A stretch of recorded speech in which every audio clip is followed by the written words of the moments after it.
roots. Roots, Caribbean roots, let's show our roots, Caribbean roots. Roots, Caribbean roots.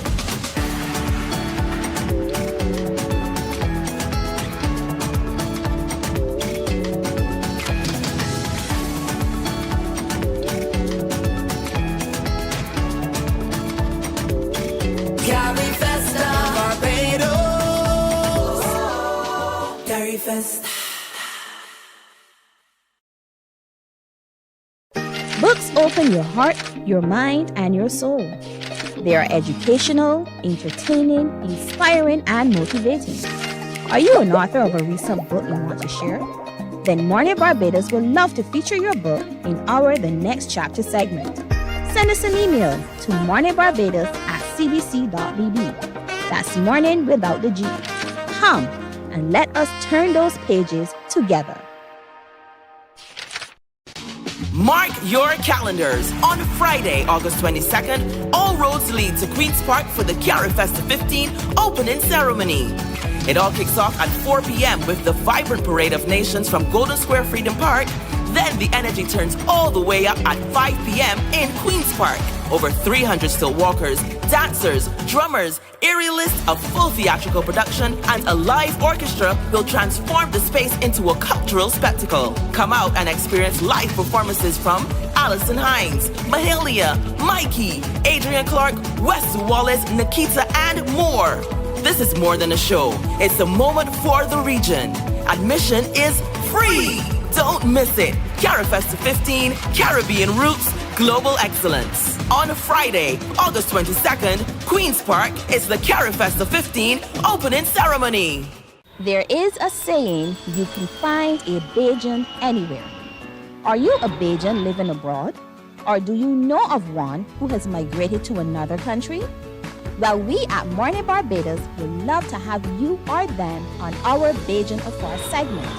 Share your amazing stories, experiences, and how you have adapted to a new culture. Send us an email to morninbarbados@cbc.bb, and together we will travel the world.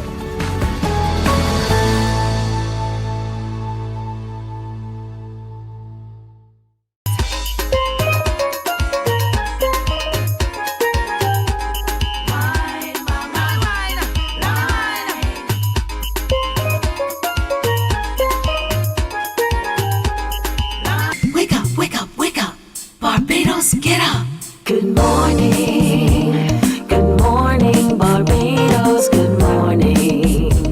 Good morning to you. Good morning. Morning, morning, morning. Good morning to you. Good morning. Morning, Barbados. Good morning.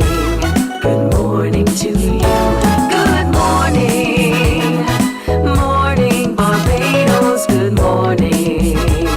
Wake up, wake up, wake up. Morning to you.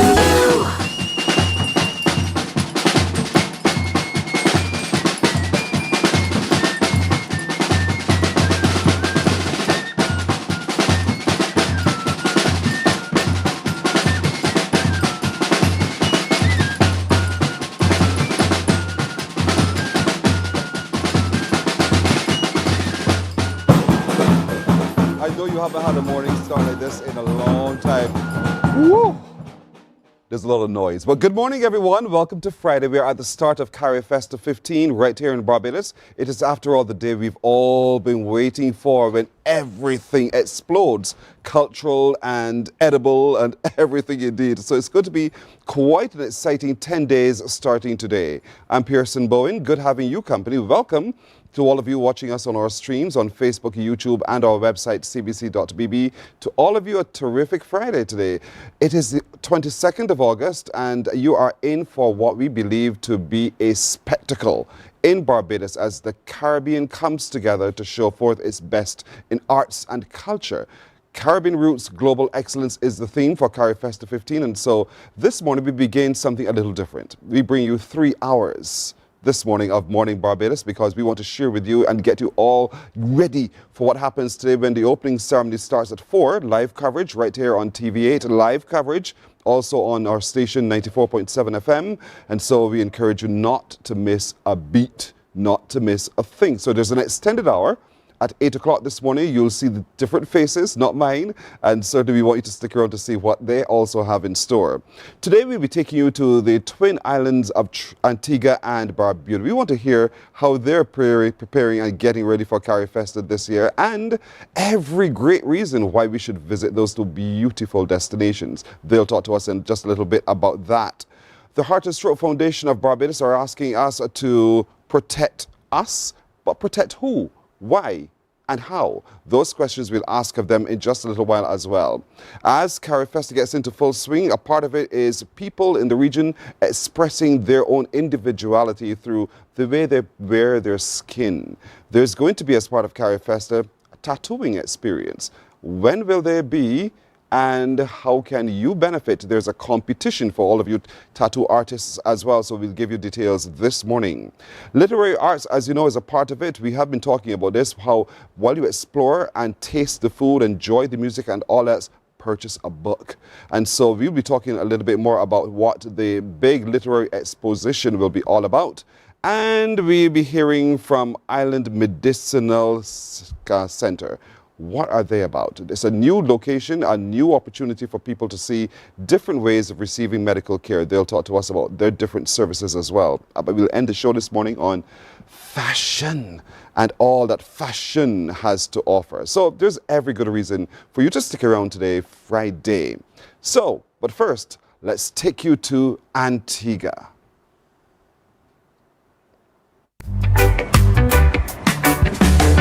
Sunshine glowing on a turquoise sea. I'm swaying just for you and me. Island rhythm never leaves a trace, but it's tattooed on my soul's embrace. White sand stretch where the heart runs free. Laughter echoes on the island breeze.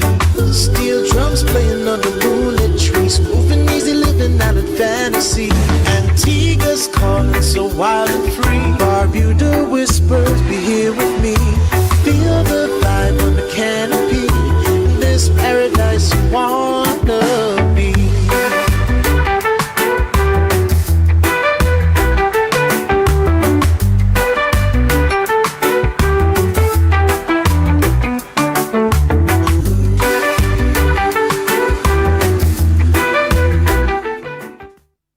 Well, the beach is just the beginning when you land on the twin islands of Antigua and Barbuda. And so this morning, the delegation is here, and we're going to give you every reason why you need to attend the Antigua night and everything else. And so joining us this morning is the Director of Culture for Antigua and Barbuda, Mr. Khan Cordes. And with him is Sharifa George, who is the Digital Media Manager with Antigua and Barbuda Tourism Authority. Both of you, good morning. Good morning. Welcome to paradise. Got you, right? Indeed. Are you excited for Carifesta? Very, Yes, very Oh, excited. boy.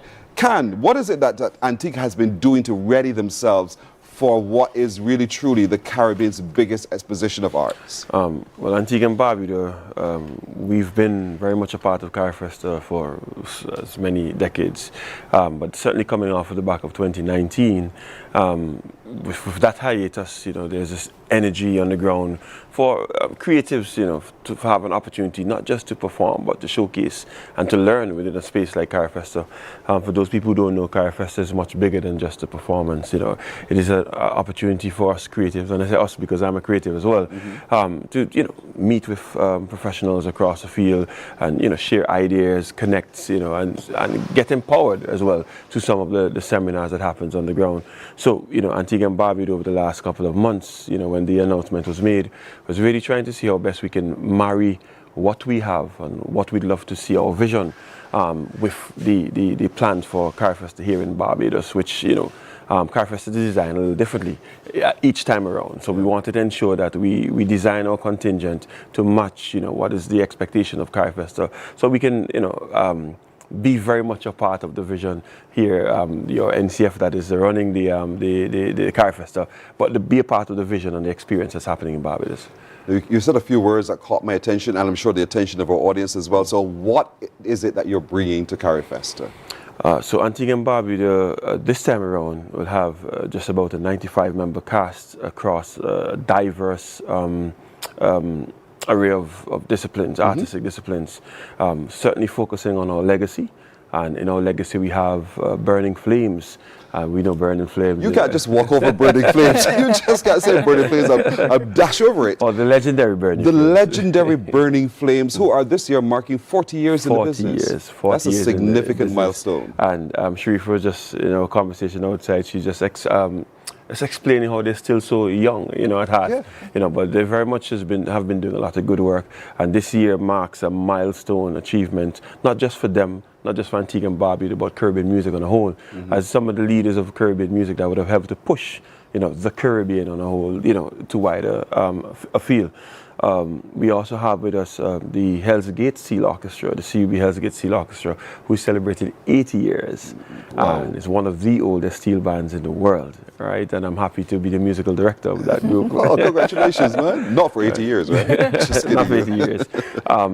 With us, we also have, in keeping with the theme and some of the expectations of Carifesta on that legacy element, we do have people like John Hillhouse, who's one of the Caribbean's leading writers, to again, see how we can have our input in the literary arts conversation, Hammer TV as well, and so many more, right? But we also There's the youngest lady, young girl in soca in Antigua and Barbuda. Is she coming as well? Which one of them? Is it Jeeve? Jeeve will be here as well. Come on, man. Yes. Don't hide that little secret. Well, I wasn't going to hide. I was just talking about the legacy. I was going to go to the innovation and then go to the youth, which are the three pillars in which we would have built our contingent on. Jeeve, Empress, and we're talking about Hell's Gate, but Hell's Gate is also one of the youngest in terms of age steel bands in the world as well. The average age somewhere around 16, 17. Even though it's an old band in terms of an institution, it is also a very young band at heart. The vice captain being 24 years old, 25 years old. Wow. So assisting in running an organization that is 80 years old. He wasn't around, at the time. But in terms of other expectations, we will have our National Dance Theatre. And National Combined Dance Theatre. Wow. And that's something, and a legacy element that we wanted to have coming out of this Carifesta. We have not had a National Dance Theatre since I've known myself. When I came into office, I did say to the team, we need to now try to find other ways to bring our professionals, young professionals together. And one of those legacy elements coming out of this Carifesta, thankfully, would be the launch of the National Combined Dance Theatre and the National Youth Theatre, which is run by our very own, and he's a regional professional as well, Mr. Owen Jackson, who is also the Deputy Director of Culture. We will have craft on display, and we've brought with us one of our leading crafters who is now taking the orange economy conversation very seriously and doing it full time. She does jewelry, she does very innovative and what's the term I don't want to use? There's a much passion and thought that goes into the work that she puts out. It's not just creating a necklace, but there's a story. There's intent behind the work that she does through her craft, and so we will have that presented as well. Am I missing anything? I feel like I forget. Culinary. Yes, culinary. We decided this time around to have the seafood aspect of our culinary, and that's very much Barbuda focus, which is our sister island. I don't know if you know, you get the finest lobster in Barbuda. So we will have, a heavy focus on our seafood aspect, and we're really happy to have our tourism brothers and sisters. As I am too. I mean, Antigua and Barbuda is a beautiful twin destination. As I said at the beginning, the beach is just the beginning. It really so is. Take me past the beach. Where else do I go inside? Well, beyond the beach, of 365 of them, by the way, we have a couple of experiences that really are a celebration of our culture. We have Culinary Month, which explores the cuisine, the gastronomic experience, which we're going to get a sample of. We also have Art Week, which is fairly new. It's in its third year, but it's a celebration of culture, just like Karen would have mentioned. But there's a strong emphasis on the visual arts, the musical arts. And we take 1 week from November 26th to December 2nd this year just to celebrate it. And so that lineup is coming up. We want to invite persons to come and visit Antigua and Barbuda. But I also want to mention that we're doing just that at our country tent at Carifesta, where one person has a chance to win a trip to Antigua and Barbuda. All you have to do is visit the country tent, participate in one of our activities, and you can win a trip. Compliments our partner airline, Liat 20. visit your tent, participate, Yes. and have a chance to win to Yes. visit Antigua and Barbuda. We're watching the screen. We saw some of the exciting bits that happened in Antigua and Barbuda as well. And so every good reason, not just, the beach is just the beginning. Get inside and see, look at that. You have an experience interacting with the people, the locals, the creativity, the culture, climb a tree, even, and enjoy some pineapple. Yes. It's just the beginning, but there's so much more to explore in Antigua and Barbuda. And while we in the Caribbean tend to see some similarities, there's so many rich, wonderful differences that Antigua and Barbuda brings. You have historic sites. Yes, this year we're actually celebrating 300 years of Nelson's Dockyard being is operating just like it would have done 300 years ago as a UNESCO World Heritage Site. So we're looking forward to bringing persons and sharing that history. There's a huge celebration that'll be taking place at the end of the year, showcasing all of that and the archaeological history around it. We have Shirley Heights, beautiful lookout of our iconic view, and that is the longest running sunset party in the Caribbean. Longest running every Sunday. Like we Caribbean people, we love to party. We do. For sure, that's part of our expression, but Antigua brings it into a life so specially, and that's the beauty of the whole thing. Connectivity. Let's talk about that, because while we want to be able to experience what you're saying, we want to be able to get there quickly and back. Correct. Yes. So let's talk about what's happening, what's possible. Well, there are quite a few airline partners that we have. Liat 20, now referred to as Liat Air, is a huge support in making that connectivity possible. We have Sunrise Airways as well, Inter Caribbean. We also have Caribbean Airlines, our tried and true partners, who are helping us to promote our events as we go along, and affording persons the opportunity to come affordably to these opportunities and experiences. So we want to thank them as well, especially once again Liat Air for coming on board with us this year to offer this winter trip. So between now and the end of the year, there's a lot happening at Antigua and Barbuda. Quite a bit, yes. And so you've just come out of your carnival, as we've come out of our crop over Kadooment, indeed. And so you guys are tired? Not at all. Energized, actually. Energized. It's a vibe, and the vibe continues into cricket, which CPL is going on right now. It's coming here for Carifesta. It's going to continue into Independence, and then we're rolling right into Arts Week. Wow, it is a lot happening in Antigua. So where can we find all of this information so we follow track? All this information is on our website and our social media page. Our website is www.visitantiguabarbuda.com, and our social media is Antigua and Barbuda on Instagram and Antigua and Barbuda Tourism on Facebook. Easy to find, easy to find. Plug it in and the algorithms will take you there, indeed so. But all Carifesta long, Mr. Khan, we have a lot to experience the village with you guys. That's correct. And one of the things we want to invite the general public out to is our country night. That's on the 27th.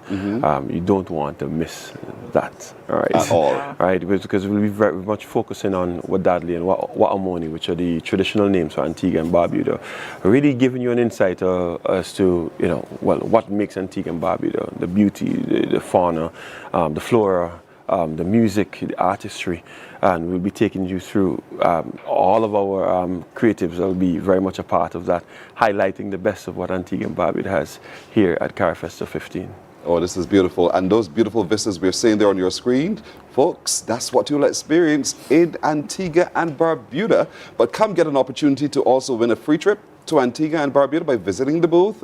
Engage, get your entry in, and who knows, you could very well be petting a turtle just as the lady we see on the screen here. But enjoy yourselves, and on August 27th, it is Country Night. That's their day to showcase their best.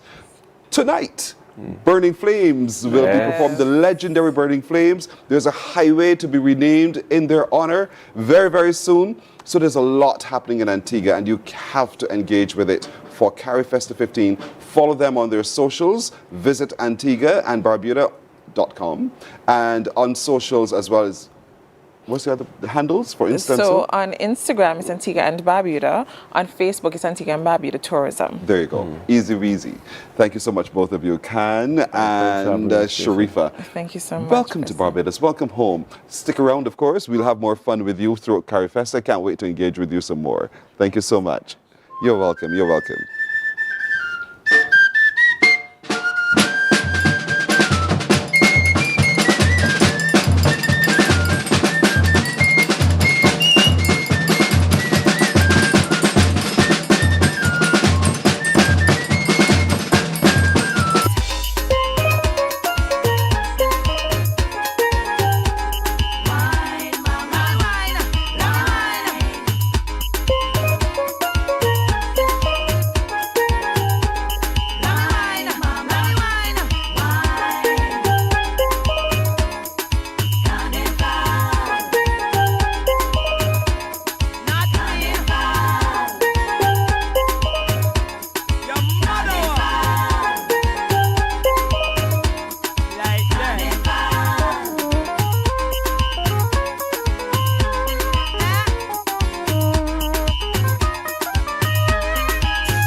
What makes Barbados so special?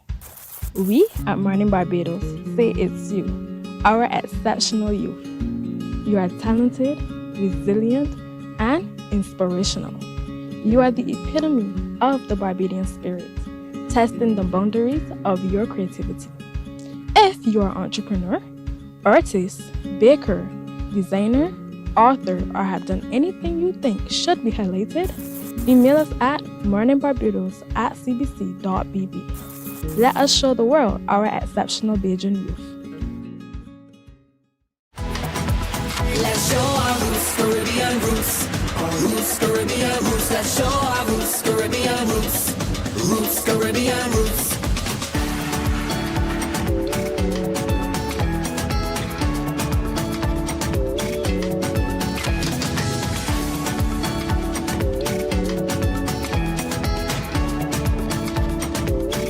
Carifesta, Barbados. Carifesta. Books open your heart, your mind, and your soul. They are educational, entertaining, inspiring, and motivating. Are you an author of a recent book you want to share? Then Mornin Barbados would love to feature your book in our The Next Chapter segment. Send us an email to morninbarbados@cbc.bb. That's morning without the G. Come and let us turn those pages together. Mark your calendars. On Friday, August 22nd, all roads lead to Queen's Park for the Carifesta 15 opening ceremony. It all kicks off at 4 p.m. with the vibrant parade of nations from Golden Square Freedom Park. Then the energy turns all the way up at 5 p.m. in Queen's Park. Over 300 still walkers, dancers, drummers, aerialists, a full theatrical production, and a live orchestra will transform the space into a cultural spectacle. Come out and experience live performances from Alison Hines, Mahalia, Mikey, Adrian Clark, Wes Wallace, Nikita, and more. This is more than a show. It's a moment for the region. Admission is free. Don't miss it. Carifesta 15, Caribbean Roots, Global Excellence. On Friday, August. This campaign has been running for a little bit now. What kinds of changes, other than just the school nutrition policy, are you seeing gradually that gives you the energy to continue? So, well, we have the energy because we believe in this. We believe that this is really something that's really important for us to accomplish, and we understand that it's not going to be overnight something. So we are here for the long haul.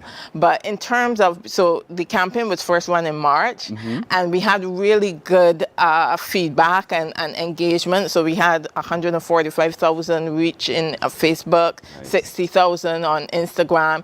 Conversations are taking place. We tend to see on social media from time to time when certain things happen, people make comments, but how is that consistent with the school nutrition policy? Or this is good because of the school nutrition policy. So we're definitely seeing greater awareness. And we've also had very positive engagement since March with the Ministry of Education, well, educational transformation. And as you may recall, on August 12th, just very recently, we had our minister, Minister Blackman, stepping up on International Youth Day. To show his support for the school nutrition policy and saying very clearly that he's a champion of it. This is a core part of the education agenda. And so we're really very positive and hopeful that we're going to be able to make some real inroads going forward. So with this new iteration of Protect Us, what is the aim here? What are the goals you've set for yourself, and how do you intend to achieve that? So the goals in the context of the campaign are simply to continue to push for this legislative ban, and that is clearly something that has to be done at the level of government. So it's not something that we have 100% control over, but the idea is to continue the conversation where the ministry, but also the wider public, understands the rationale behind this. And the rationale behind it is, as you said, our children are vulnerable. Our children are being bombarded within the school environment, but also too in the immediate environment outside of the school environment with marketing that speaks to unhealthy food and beverages. And we want to just continue to reinforce that we have to help them to make better choices, and that this is a human rights issue. We want to protect their right to life, their right to health, their right to not be exploited. The right to not be exploited, and oftentimes the marketing exploits a passion, a desire. But if we change tastes, then the marketing has to change as well.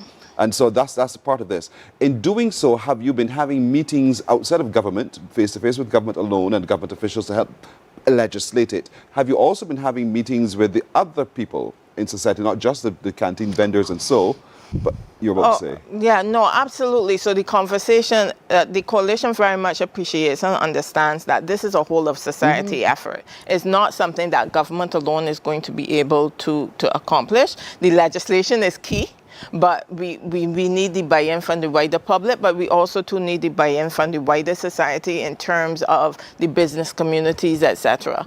And so, as you mentioned, conversations have been had from the very beginning in the context of the school nutrition rollout of the school nutrition policy with vendors, with school canteens, etc. You may have recalled, you saw in the news, etc. We've had some prizes, some recognition of different schools. So those conversations are continuing. The conversations are continuing as well within the schools. So the Heart and Stroke Foundation has a cool schools tour that continues to do its work in terms of engaging with the students, but also to at the level of the administration. And then, of course, there is the side of the marketers themselves, the ones that produce the food.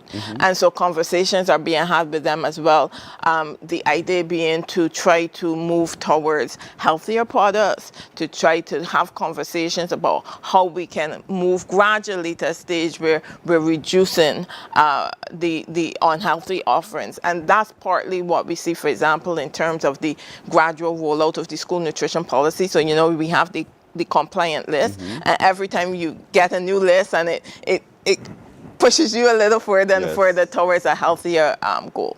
And that's the whole point, to be towards a healthier goal indeed. And so this effort is to legislate it now. And so you're saying the conversation with government continues, and you're hoping that when it's legislated that people will comply. But we know human nature. Well, you see, but this is the power of the law, right? So I'm a lawyer. Yes. This is the power of the law, and this is why we're calling for legislation, because we recognize, as I said, it's already there in the policy. You know, the government kind of did its job already to that extent in terms of very explicit language talking about no marketing of unhealthy food or beverages in or around schools and tertiary institutions, in fact. But then, because it's a policy is different to legislation. Policy is a first step towards legislation. And so one of the challenges that one has is, you know, for example, people say, well, what are you going to do if I don't do it? And so a lot of the policy, therefore, really depends on goodwill and the responsibility of the administrators, who people have been quite responsive, and we're very happy about that. But we don't want to leave things to chance. And so the power of legislation is that, as you know, legislation has sanctions for breaches. Exactly. And so once we have sanctions for breaches, so we would like that people just comply with things, but we know human nature, everybody is not like that. Just because it's a good idea doesn't mean that they will do it. And so we feel strongly that we do need that extra power to give the ministry, the minister, the ministry, the wider agencies that are working with this policy, that ability to really enforce. And that's where the legislation would come in. And you're right. I think we're taking root with the conversation, because there was a time people thought this was so unfair, we'll let the children just have their fun. And now you recognize yourselves, folks, that by allowing the children to have their fun, there are consequences to that which are unhealthy and in sometimes quite morbid. And you want to protect your child. You want your little loved one to have the most healthy lived experience ever, and to live as long as they possibly could. And so part of this is for your awareness as well. And so while we live in a broader society, and this really targets the children in schools and educational institutions, the wider society also needs the education. Absolutely. And the thing is, well, two things on that point. First thing is, a lot of times kids teach us. True. So when we start with our kids, you know, we've had anecdotally, you know, instances of kids saying to them, "Mommy, you can't have that in the fridge anymore," or, you know, "I'm not supposed to be eating this." Yes. That's anecdotal. But then just broadly, the science says to us that the marketing conditions children for adulthood. So if we start already now with the kids when they're children, we help set them up for adulthood. And hopefully then we don't have to have continuing these conversations. But in terms of the adults for right now, as you said, it's really part of a broader societal change that we're seeking to have. And so, yes, we have the school nutrition policy, but as you may recall, the government is also working on a national nutrition policy. And all of these things, there are many levers, many pieces that fit together to bring this big picture, which is a picture of a healthier Barbados. A Barbados where we're not spending, you know, millions of dollars on treatment of NCDs because we have healthier lifestyles. If we know better, we should do better. And so now we know better. We can do better. And that's the whole agitation of the Heart and Stroke Foundation of Barbados as it relates to this Protect Us campaign. Listen to the voice of the children. They're saying, I need your help, adult, and I need your help, marketer, because I want to make much more informed decisions, much healthier decisions, but I don't need to be bombarded with the things that will want to derail me at all. And so they're asking for for you to be able to be a part of this campaign in a significant way. And how can we tangibly, I know you're going to tell me, listen to the children, not do this and not do that. But how else would you want organizations to join in amplifying what this campaign is all about? Right. So as you said, the campaign is led by the Heart and Stroke Foundation of Barbados, Inc. The information on the campaign and support for the campaign can be done through its website. It's hsfbbarbados.org. It also has a fairly strong social media presence in the context of both Instagram and Facebook. And so we encourage persons to go there and support the campaign. You can also engage within your school, you know, so we're putting this information out there and the idea is for you to use it. So within your school environments, all of us have kids, we're sending our kids to school. So start making those changes and having conversations with other parents, with other kids about how we can do better, and gradually we'll get there together. We teach our palates, and they're healthy, they're tastier alternatives sometimes. I remember well, you know, when a certain situation happened in the household and mommy had to start cooking differently, I thought, oh my word, this is going to be so bland. And it wasn't. It doesn't have to be, really absolutely. wasn't. And you had the same satisfaction that we would have had it been done the other way as well. And that's the whole point. Retrain your taste. Exactly. So this is the idea that we understand it's a cultural thing, and so it's going to take time, but you make you do it gradually, baby steps. So you reduce your amount of sugar, you reduce your amount of fat, you reduce your amount of salt, you bake more than fry, you grill, you know, all those sorts of things. Even within my household, I mean, I have two boys, 16, almost 17, and 12, and you know the struggle is real, but we have over time been able to, you know, reduce the amount of juice in the household. You take out certain snacks, you know, gradually over time. You can't do it cold turkey. Correct. And then in terms of cooking, as you said, you know, just things like we'll still do French fries, but we do them oven baked, right? So do a little olive oil on the potato, some paprika, and they love it. You have the same experience. Exactly. And so it's about introducing your kids to new ways of doing these things and inviting them to have an open mind. Don't just think because it's healthy, it's going to not taste good. You're quite right. And so my little nephew, he's 3 years old. My boy devours broccoli. And I kept thinking, boy, what are you doing? What are you doing? Love some broccoli. But still, he's teaching me the taste to broccoli now because as you said, I'm learning from him. Yeah. And I'm acquiring it slowly but surely, you know, but nevertheless, that's what we're talking about. Let the little ones teach you at the same time. And what we would want is let moral suasion move you, not have to wait for legislation to move you towards accepting your responsibility for a healthier nation by providing healthier children. And so this campaign, Protect Us, amplifies the voice of the child to say, I'm met with some non-communicable diseases that in many instances were not my fault, simply because I don't have the spending power. So parents, we want you to listen to that child that says, I need your help, by helping me to make healthier choices, by teaching me what it is that I need to be able to do and not to do, and to including all of this, not just the diet alone, but exercise. Exercise is absolutely critical. And I think for parents, we all need to, and adults, we all need to take seriously our responsibility, not just to self, but to those little ones for whom we have responsibility. Do not wait for the weight of the law to come down on you when you know you can do better. Just comply. And that compliance is really quite simple. It's just a matter of replacement with a similar taste, but nevertheless healthier option. And that's what it's all about. So read up some more. The education is important, so you would want people to acquaint themselves with what those alternatives are. True? Absolutely. But I really want to emphasize, though, Pearson, though, the environment is still critical. And that's why we're making the call for legislation. It can't be just at the level of the individual. If I'm in a space where I'm surrounded constantly by just unhealthy options, I have to eat. I don't have a choice but to eat. And so then I'm going to inevitably have to eat something unhealthy.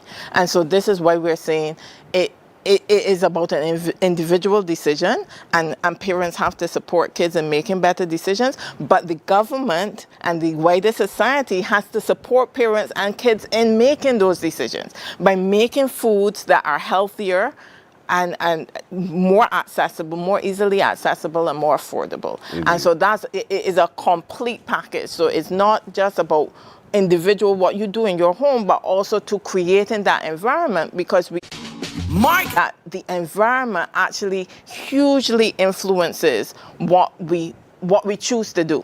Absolutely so. And so the campaign is called Protect Us. The Heart and Stroke Foundation of Barbados encourages you to educate yourself, and let's work together all in synergy for the protection of our children from non-communicable diseases. Thank you so much, Nicole. Thank you, Pearson. Thank you so much indeed. All right. Now, today, Friday the 22nd, is the opening of Carifesta 15. Remember, there's a big opening ceremony happening this afternoon at 4, live right here on TV8, live on 94.7 FM. But there's a whole lot more happening. But let's take a moment to cast our minds back to when Carifesta was last held in Barbados in 1981. Remember this? Take a look. Carifesta wants to do what it says, and that is to involve all artists in a very practical way. These 4 groups were contacted because of their contribution to Barbadian music and of their originality throughout the years. Culture, in brief, implies all the means by which a society expresses itself. And the hosting of Carifesta 81 thus presents a unique opportunity for Caribbean man to rediscover the validity of his own culture within the framework of a wider and varied cultural environment.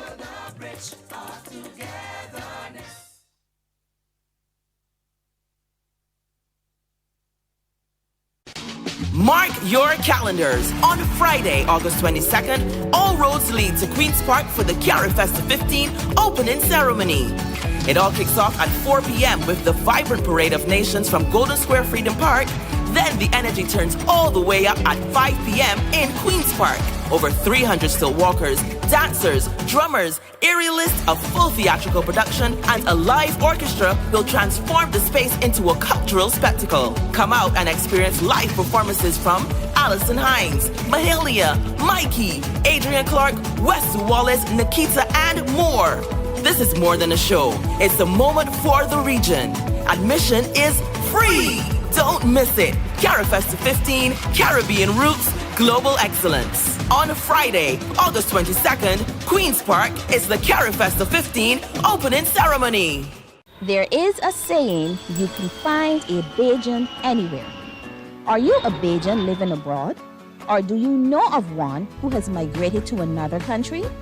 Well, we at Mornin Barbados would love to have you or them on our Beijian Afar segment. Share your amazing stories, experiences, and how you have adapted to a new culture. Send us an email to morninbarbados@cbc.bb, and together we will travel the world.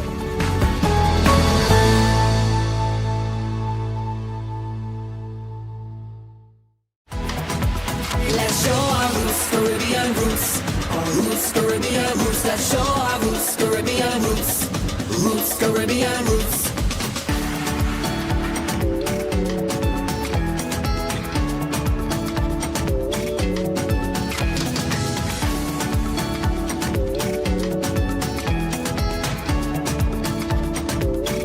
Carifesta, Barbados. Mutual understanding, unimpeded by national or ideological postures. Because true understanding brings tolerance and sympathy, it is of great significance that participants to this festival come from the shores of the entire Caribbean. We're 20 minutes now to go to 7 o'clock today. It all starts right here in Barbados. We are talking about Caribbean roots, global excellence, really the best of what the region has to offer in music, arts, dance, literary experiences, culinary arts, the whole gamut of who we are as a people in the region. So we want to encourage you to be a part of every single thing, literally everywhere. Carifesta.net gives you a good calendar look at all. So just remember to log into the social media and see for yourself just where you need to be every single time. There's an event happening between now and the 31st, and there's something happening everywhere, every time. So we want you to really get out there and be a part of Carifesta 15 starting today. There's a fashion exposition happening in Bridgetown. We'll talk a little later on in the show about that. But starting at 4 this afternoon is the opening ceremony with a big parade from Golden Square Freedom Park all through town, right up to Queen's Park, where over 800 people will be assembled really to really showcase the best and the energy of what Carifesta has to offer. A part of which, by the way, is looking at the body and the different ways that we wear our skin. That's the best way I can describe this. So joining me this morning right now is Caleb Straker, who he tells me is a tattooist, a piercer, and a body modifier. I know you're saying, what about? I do. So let's start right there. What is that about, Caleb? Well, definitively pretty much all forms of body adornment in terms of the realm of tattooing and piercing is a form of body modification, but sometimes it goes a bit further, such as how my ears are stretched, subdermal implants. You might have seen those a little bit out there in terms of items being placed under the skin. Under the brows, all those kinds of things. Yep, so those usually are more in the realm of body modification. Things such as, unfortunately, in some cases, for some people, or fortunately, as they pick, you can have things as far going as body augmentation, where we will cleft the ears to point them. For some people who want elf ears, or split the tongue if it gets that far. I know for a lot of us in the West, where we are, we look at that and shudder for just a moment, but this is cultural too. Yeah. So talk to me a little bit about the history as far as you know it. As far as I know it, well, our oldest recording of tattooing dates back about just over 3,000 years, but we have found items archaeologically that can carry way further back within society. Like I said, body adornment is an integral part of our culture and bodily expression. So like you'll find people who would have been finding ways to decorate themselves since, I guess, Neolithic times. So as far back as almost like 50,000 years, we can find some sign that people have either been piercing themselves or marking their skins, rather it be scarring and then ash being placed in it to create an image, or direct ink and water being injected into the skin. Injected into the skin. Just the sound of that alone. Yeah. But it helps to identify you. Yeah. As well as in the past, you know, if you're a particular tribe, then you carry these tribal marks and so forth. So while we sometimes think of it as almost a little bit barbaric, a little tough for a lot of people, it is part of who we are, and we're African by nature as well. And so that's what this whole part of Carifesta helps us to root ourselves back to. Indeed. Understanding our past. What's happening as it relates to tattooing during Carifesta? Well, we do have a tattooing competition. And that segment is allowed for artists to showcase their skill sets and what they're going to be producing at the festival, as well as for them to do a tattoo that's based on our culture in Barbados, where they'll have an adornment where the theme is to showcase a Beijian inspired tattoo, and they're given a time limit where they have to execute that, and also a couple other parameters to make it fair for everyone, but also encourage healthy competition. When is this competition? It is the 24th. On the 24th, that's the that one. That's in the Heritage Pavilion in the Grand Market in Waterford. Please. This is a challenge. Is this a challenge for every tattooist, or is this a challenge for the elite tattooist? It's a challenge for every tattooist, I believe. As an artist myself and a practitioner for 2 decades, we find that things like this here are encouraging to growth for us as artists, because it is an art form as well. And it also helps for us to, feed off each other and make adjustments as we grow as artists to see, well, what's this guy's doing over here? Maybe I can incorporate that technique, or maybe I can do this and do that. So aside from the competition aspect, it also imbues growth for artists as a whole. Quite right. How large is this industry in Barbados? Very large, very large. Really? From St. Lucie to St. Philip, there's an artist that can be found. Wow. And Beijians are really... Yeah, we have a very strong tattooing and piercing culture here on island. There's a very large industry of tattooing and piercing on island. We also host the other tattoo conventions and stuff here. So it really showcases from those conventions how extensive the industry really is in Barbados. And when you hold those tattoo conventions, do you get people from the region as well? Yes, we have people from all over the region who come in. They have people from as far as Jamaica, Antigua, Trinidad, Guyana, all over the CARICOM. We have people who actually come in and showcase their talent as you wish, and also showcase their art forms, different styles and personal techniques. So as far as you're aware, would they be a part of this initiative? Not to my knowledge. If I see them there, I'm happy to see my brethren and sister in there. But not to my knowledge. But it is open to everyone. So right. if they do enter, then you should be able to see them. So how there. can they enter? I believe they can sign up digitally online. There should be a form that they can fill out and allow for them to gain entry into the event. Right, so the prize is to be won here, folks. Indeed. How do you enter? It's open to professional tattoo artists only. This showdown on the 24th. One model, a client who's over 18 years old, up your professional equipment, your tools, and your supplies. Yep. And you just register by... Registration looks as if it's closed. It said by the 20th of August. Oh dear. But of course, you just contact Shanika Burnett at the NCF, and she will give you more information indeed. And so this happens under the Heritage Pavilion in Grand Market on the 24th. That's the big showdown. Yes. But then there's the body art battle that's coming up on the 26th. Yes. Tell me about that. The body art battle, I think that will encompass more aspects of body adornment. So you should see other things other than just the tattooing segment.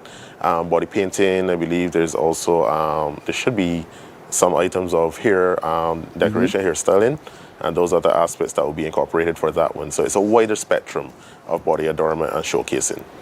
What should I not be afraid of as it relates to tattooing? Oh gosh, there are many phobias that have been explained to me over the years. I guess possibly what you shouldn't be afraid of primarily is what you choose for a tattoo and how it's going to be judged. Right. As human beings, we judge everything. So if you see something on someone, and even for me as a practitioner, I must have an open mind to what people do choose to adorn themselves with. Some things might be a little more eccentric for me, but it's still what a person wants to express themselves and how they choose to do it. So I must respect that. The concern always is that it's permanent. It is. And then, as you age, it looks a little different. That's a beautiful thing. Tattoos age with us. So it's a graceful process. As we get older, the tattoo is a part of us, so it gets older with us. So it is also something we carry throughout life. In terms of permanence, I don't believe it's as permanent as it once was. We have new technologies, lasering and stuff that can remove it. And in some cases, unfortunately, the laser can leave scarring or remnants of the previous tattoo. But it is not as permanent as it once was. It can be removed. It can be removed? Yes. The potential is it can be removed? Yes. Then there are concerns about not knowing your flesh. Sometimes you only discover you have what we call growing flesh, growing skin, at that point. Well, that's also a misconstruction, because from piercings as well, we do have to read in a bit to the dermatological side of how our skin is the canvas that we work on, so you must understand how it operates. And once you get a cut, there is a potential through granulation to lead to a keloid, which is the scar, what we call growing flesh. Unfortunately, in some more ethnic races, that's more prominent. But you do find that that potential is there for everyone. No one gets a cut without receiving a scar. How the practitioner applies the image to the skin and how the aftercare is conducted will determine if you're more at risk to developing a scar or not. But you can use art to also help you cover that as well. Of course, I'm a cover artist, so I cover many of mistakes. Is there a minimum age at which you will say, no, I will not? The youngest I may have tattooed would have been between the ages of 15, 16, but it's required to have the parent there need a letter of consent and other parameters of consent forms being signed to give me permission to do it. Because tattooing and piercing is considered a doctored process to the body, so the legal age for that would be 18 years or older, a binding adult. Got you. So, folks, there's a lot happening in Carifesta. There's a lot happening in Carifesta. On the 24th, there's the Tattoo Showdown. That Tattoo Showdown starts what time, do you know? I'm not sure exactly. Okay, go online, carifesta.net. It will give you all the details indeed as to when that starts, at what time that starts. It's in the Heritage Pavilion at the Grand Market. And then on the 26th, there's going to be the Body Art Battle. So if you love to see those competitions, if you want to see how creative people can be using the skin, then this one is definitely for you. It's going to be quite a spectacle. So we encourage you, as part of Carifesta, not to miss this. Remember, Carifesta starts today and it continues until the 31st. But within that period of time, on the 24th, there's the Tattoo Showdown. On the 26th, there is the Body Art Battle and a whole lot more. But there's a tattoo artist all over this island in every community near to you indeed. And so have those discussions, see what's happening, and perhaps you make your decision as to whether it is for you or not. But thank you so much, Caleb, for joining us this morning. Thank you for having me. Have a grand old time, man, at Carifesta. I intend to. You intend to, as we all are. Thank you so much. We're back in a moment.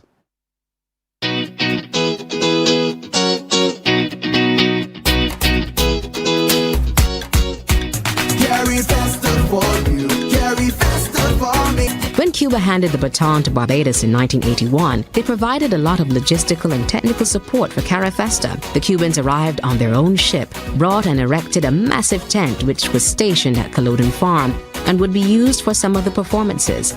Additional lighting facilities for the stage area at the stadium were also loaned to Barbados by the Cubans. Mutual heritage, regional unity.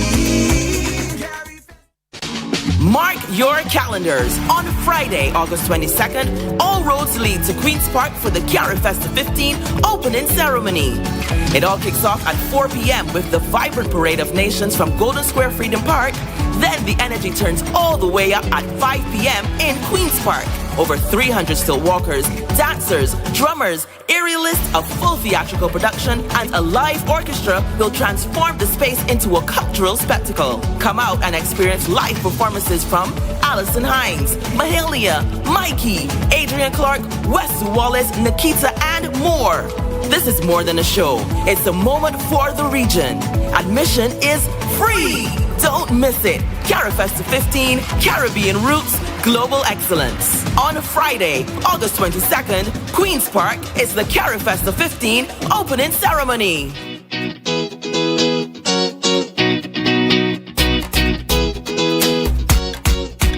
Carifesta for you, Carifesta for me.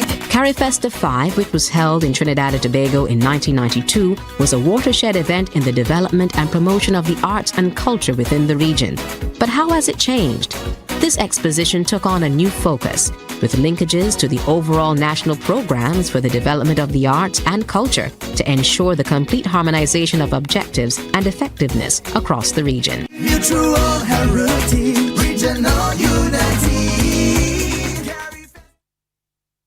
7:30 to 7, so Carifesta starts today, folks. The energy starts today, the excitement starts today. Your opportunity to experience all that the region has to offer and beyond starts today. So get yourselves ready, drink your vitamin C. I do, I've been doing it, let me tell you, every day. Just get your stamina to get out there to enjoy everything over the next 10 days. Right now we turn our attention to looking in more detail at what the body art exhibition will all be about and also what the body adornment will look like too. And so joining me right now is Peter Haynes, who is going to look at body art. And of course, our good friend now is Shanika Burnett, who is going to look at body adornment. Ladies, good morning. Good morning. Talk to me, Peter, first about the, look at your hair.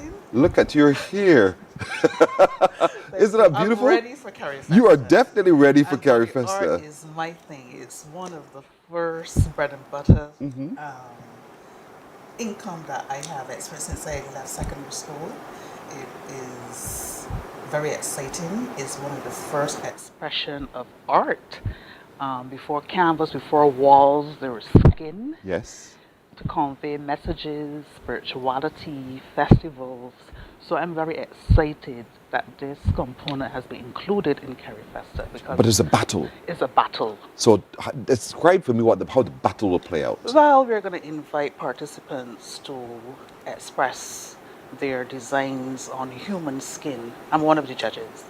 So that battle, I'm excited to see what the creativity is going to be like.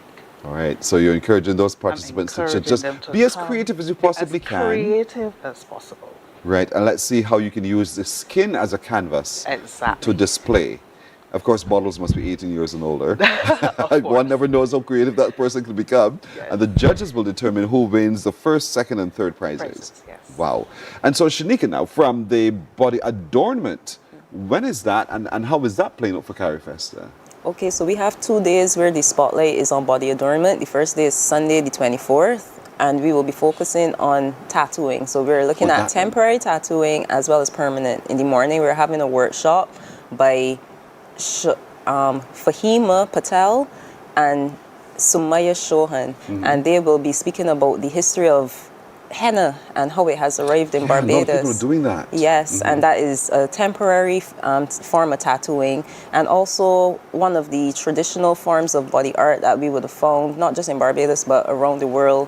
There's evidence of it being found in Sudan, one of the earliest recorded places. And then we have, in the afternoon, we have Caleb that was just on, as well as Theo, O'Brien Farnell, who will be doing workshops on tattooing. Caleb will be looking at the technical aspect of it, the best practices, whereas Theo will be going more into the creative side. And after that, later in the evening, we have the tattoo showdown that I heard you mention before. And then on Tuesday, the 26th, we have Body Art Day. So in the morning, Petra will be conducting a workshop. It's open to all persons, any age, and you could come and experience the joy of body art. We'll be probably focusing mainly on the face and hands and, you know, those external areas, so it will not be a difficult workshop. Anybody could come and try it out. And then in the afternoon, we'll be having Glenn Brathwaite, who will be doing a full body carnival paint. So that's something that should be very exciting to come and actually see being done. And in the evening, we have the body art battle, where we are inviting body artists or visual artists who work within any type of media, whether henna, temporary media, so whether henna, paint, even makeup artists are invited to come. So we hoping to get a lot of variety there, and I'm expecting it to be very exciting. We've gotten interest already from some persons from Trinidad for the body art battle, so it probably will be a Caribbean battle. Yes.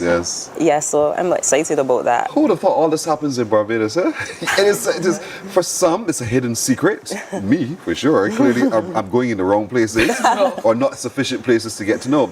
In your workshop, talk to me a little bit what Petro you're going to be sharing in that. I especially want to focus on hygiene, because after COVID, you know, body artists, they were put out of work.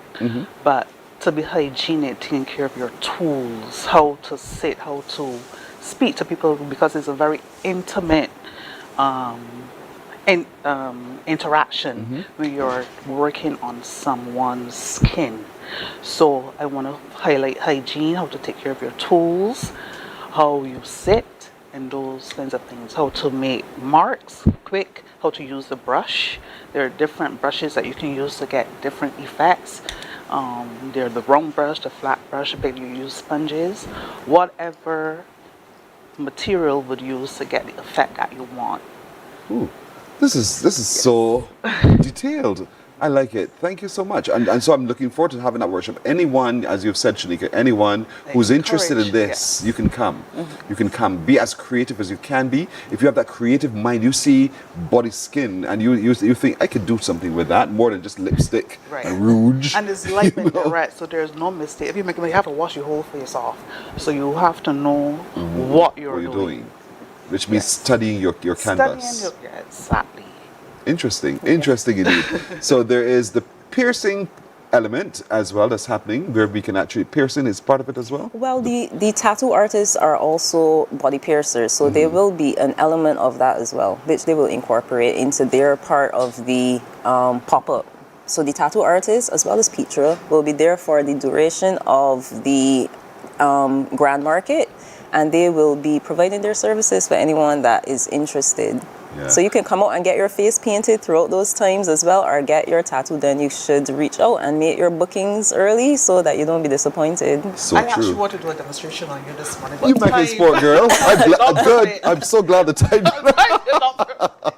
Another time. Perhaps another time. Because understanding your past also helps you understand what those tribal marks and so forth mean. And so it's a good conversation. It's a really good time to get to know more about your personality. First communication, actually. The markings, first form of communication. Yeah. This is all happening for us at Carifesta, and remember, Carifesta starts today. Thank you, Petra. Thank you so much, Shanika, as always. Good to have you both, indeed. Thank you for having us. All right, folks, we're coming back in a moment. Morning, morning, morning. Good morning. Good morning to you. Let's show our roots, Caribbean roots. Our roots, Caribbean roots. Let's show our roots, Caribbean roots. Roots, Caribbean roots.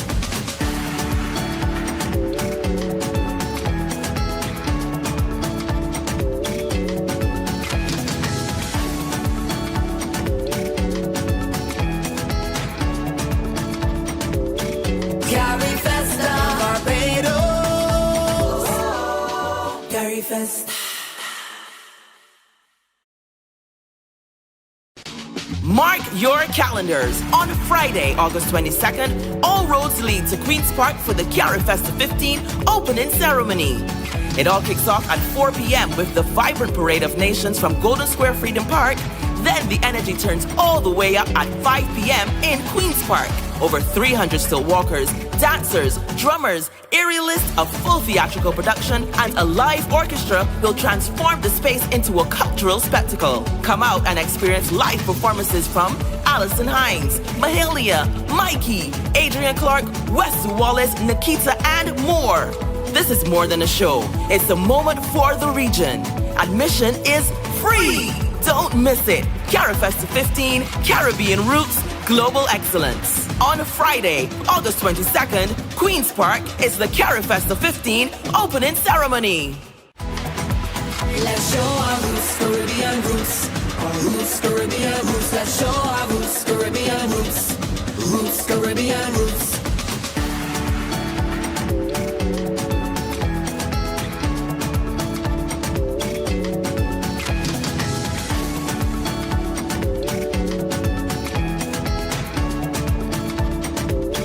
Carifesta, Barbados.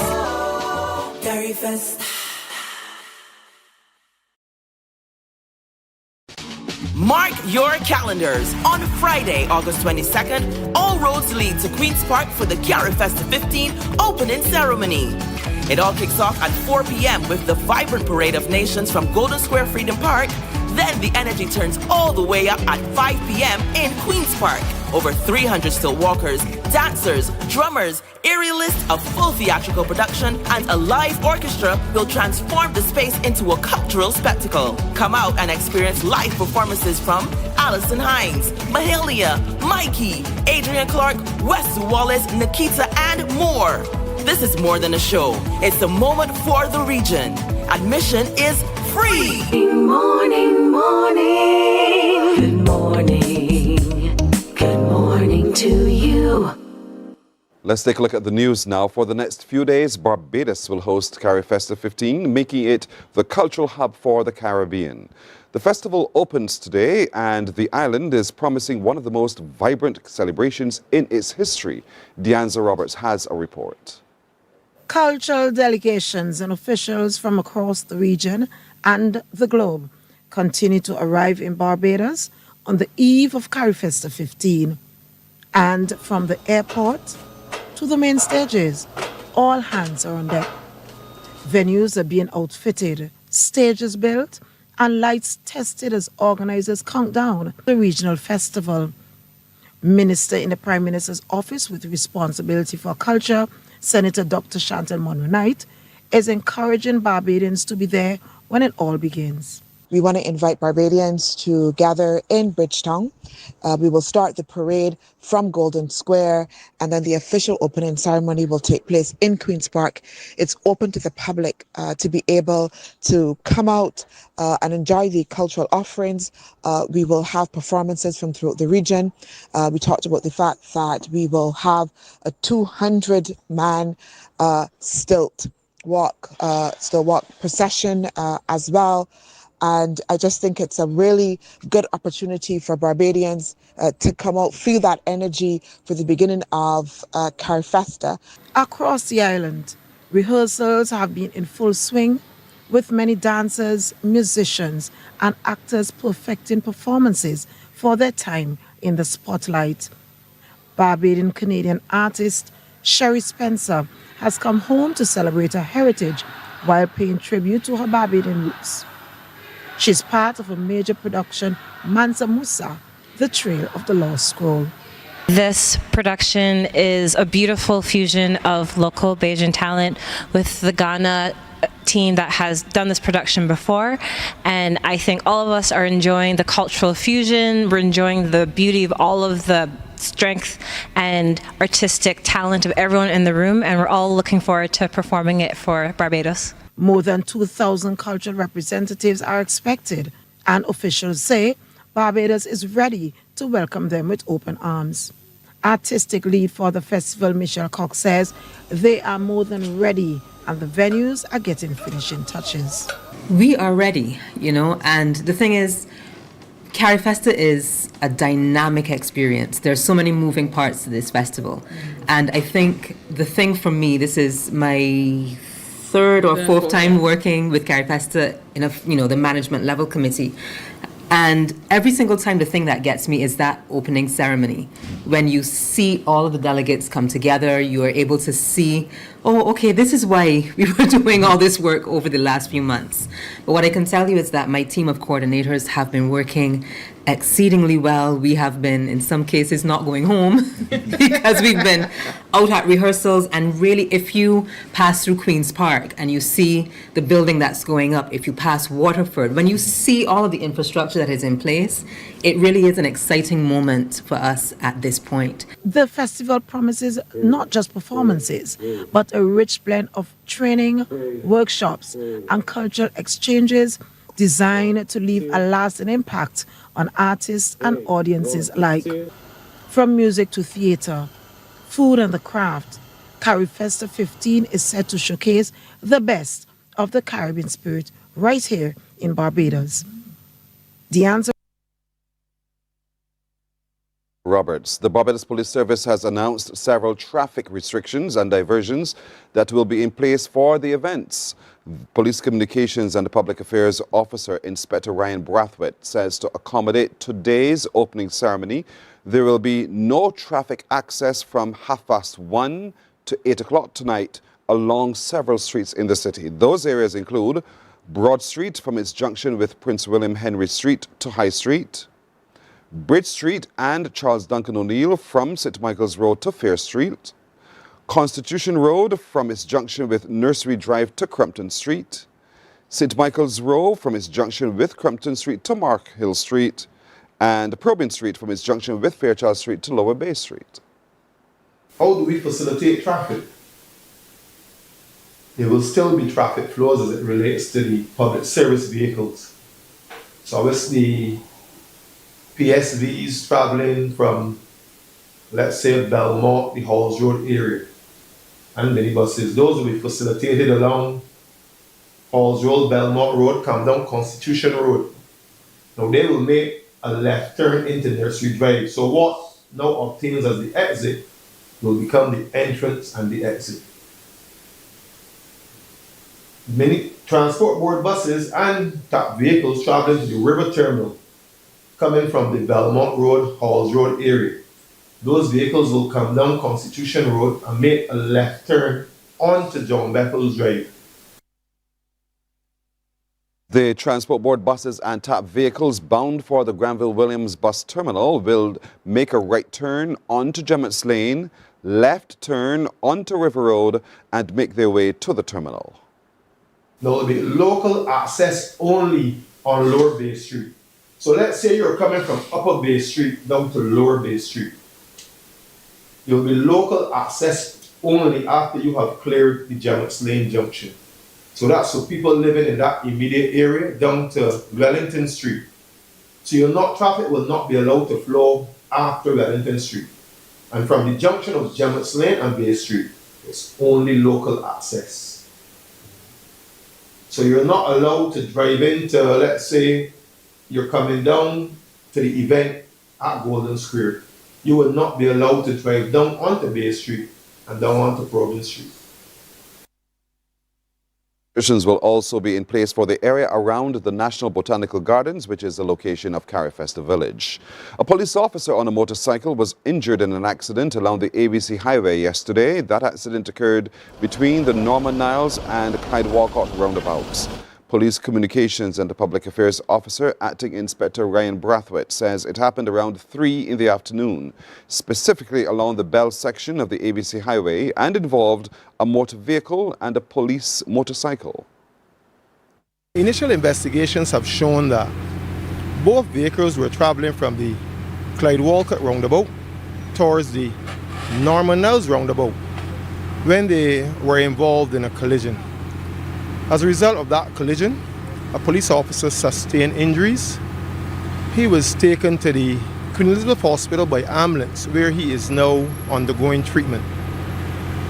We're asking anyone who may have been along the highway at that time and witnessed this accident to please contact the District A Police Station at 430-7242 or 430-7246. To sports now, Milo Lodge are the Student Revolving Loan Fund BCA Schools Under 15 cricket champions. Lodge drew the final with Harrison College to take the title at Kensington Oval yesterday.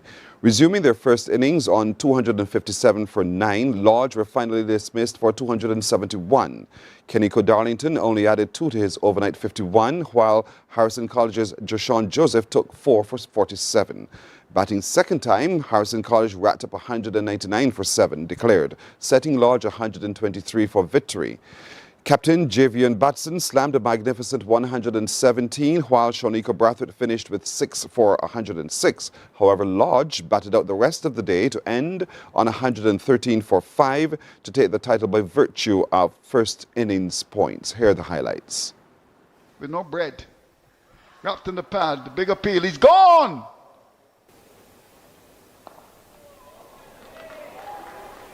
That is gone.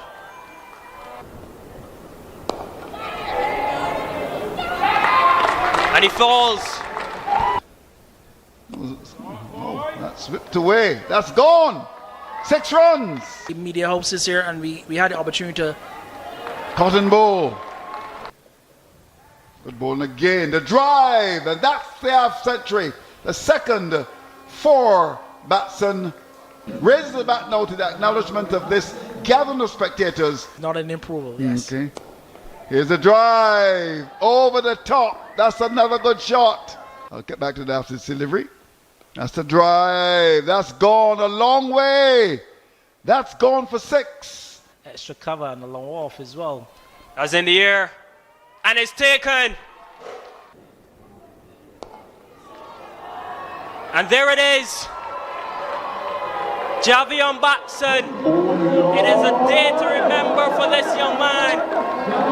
An under 15 star in the making.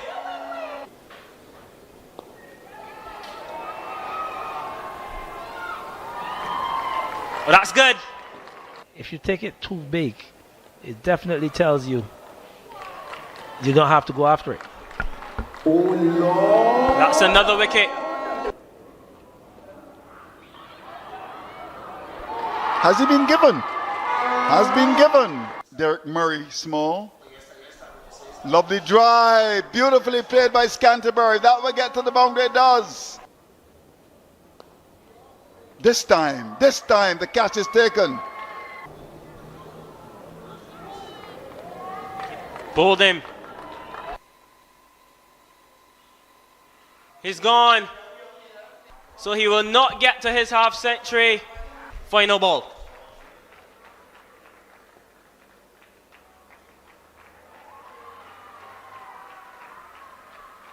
And that will be that. They're shaking hands. Milo Lodge are the champions of the Student Revolving Loan Fund Barbados Cricket Association Under 15 tournament. And that's our news until now, right here on CBC TV. At more news coming up at noon. Morning Barbados is back in just a moment. Morning, morning, morning. Good morning. Good morning to you. Mark your calendars. On Friday, August 22nd, all roads lead to Queen's Park for the Carifesta 15 opening ceremony. It all kicks off at 4 p.m. with the vibrant parade of nations from Golden Square Freedom Park. Then the energy turns all the way up at 5 p.m. in Queen's Park.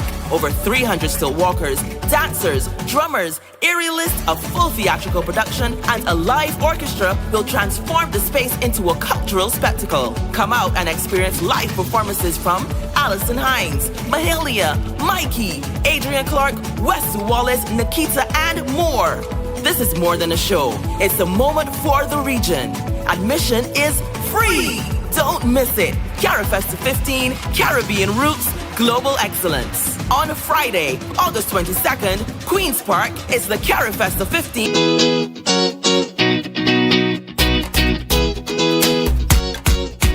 Carifesta for you, Carifesta for me. Did Carifesta leave an imprint on those who took part? The answer is yes. The National Cultural Foundation, NCF, had its genesis in the 1981 Carifesta. The NCF was established by an Act of Parliament in 1983 with a mandate to oversee the cultural landscape of Barbados. The statutory body was located at Culloden Farm in the first 2 years of operation until its relocation to West Terrace, St. James in 1986. There it is housed in the 2 buildings specifically constructed for Carifesta 1981. Mutual heritage, regional unity.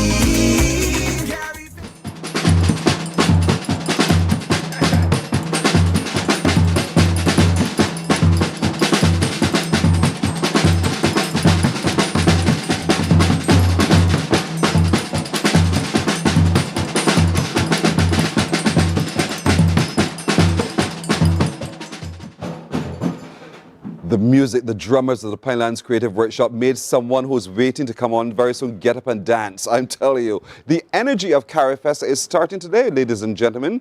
Be it infectious indeed for the next 10 days so that you get to explore and experience everything the Caribbean has to offer. We're all Caribbean in nature, and so the global excellence is what's on showcase for the next 10 days, part of which is how we write, how we consume what we write, the range of authors who will be on display as well, and why you should really buy a book. But if you want to learn more also about how to write and how to make sure that your work is published, we'll be taking a look at that right now, as well as I'm joined by Cara Price, who is the Cultural Officer for Literature with the National Cultural Foundation, and she's also brought a very familiar face to all of us. Shakira Bourne, an author herself. Good morning, ladies. Good morning. Good morning. Good to have both of you. I know you're both equally excited about Carifesta and what portends for literature. But Cara, put all of it into context so that when people come engage over the next 10 days in literature, what they'll be engaging with. Okay, wonderful. Well, we are really excited to help Barbadian writers take Caribbean stories global. That's our main theme. And because of that, we are working with author Shakira Bourne, and she's going to be using her expertise as an internationally published author to help local Barbadian writers perfect the art of writing for children. Many people know how to write, but in terms of creating characters that are suitable for young audiences, this is Shakira's area of expertise. And so we thought it would be fitting to have her share her knowledge with up-and-coming writers. So she's doing master classes. She is a master, so she will be doing a master class, yes. And she's also going to be talking to us about Anansi, because the NCF is actually partnering with Shakira, and she's writing a collection of Anansi stories set in Barbados. And we're really excited to have her, talk about her research and the connection between Ghana and Barbados through Anansi. We're going to come to that in a minute, Right. Shakira. Can't wait to hear that connection. But I know over the time, the NCF has really been creating the space, the platform for those budding authors to really upskill. And how has that been going generally for you? It's been going really well, and for Carifesta, we are partnering with the Carifesta team as well. We're bringing some literary agents to Barbados. Our first agent arrived yesterday, and they're going to be speaking to up-and-coming writers about how they can go through the process of querying a literary agent to secure a publishing deal. So many people are never going to have the opportunity to sit one-on-one and get that kind of expertise from experts in the industry. So that's another way that we are channeling this idea of taking Caribbean stories global. Oh boy, this is so fantastic. I can see you nodding as well as Shakira, because this is literally your haven. Yes. And to know this is all happening, be it for the next 10 days, still in Barbados, must mean a lot to you. Yes, I would have loved this opportunity when I was starting out, because I knew no agents, I knew no one really in the publishing industry. So for Barbadians to have the opportunity to meet literary agents and speak to them one-on-one about their work is something that cannot be missed at all. But here it is now, and you're the master of what you do. I mean, you've written so many books, we've read your work, we've seen your work in film as well. You're hugely creative, and so it's from you we want to learn. What would the master classes be about? So the master class is about writing children's fiction. So a lot of people are always like, I want to write a children's book, but I don't know how. So it's about really breaking down the process, showing people what's the difference between writing for children versus adults, because sometimes getting that authentic children's voice is very hard. Getting books to appeal to kids, getting books that maintain children's attention for 300 pages, that is a huge skill. So I'll be going through like how to, as Cara said, get those authentic characters, how to nail the voice, how to make sure that your story stays interesting on every page, and really how to keep our stories authentic. Because we're telling Caribbean stories, but the main audience might be the world, the US, the UK. So it's how to make sure that you still keep your Caribbean identity authentic while appealing to those international readers. Just drop a little bit of a hint to me. How do you do that? How do you do that? So that I can come join your class. I think that you should just come and register for the class. But the key is to keep, you are telling the story for you and your people.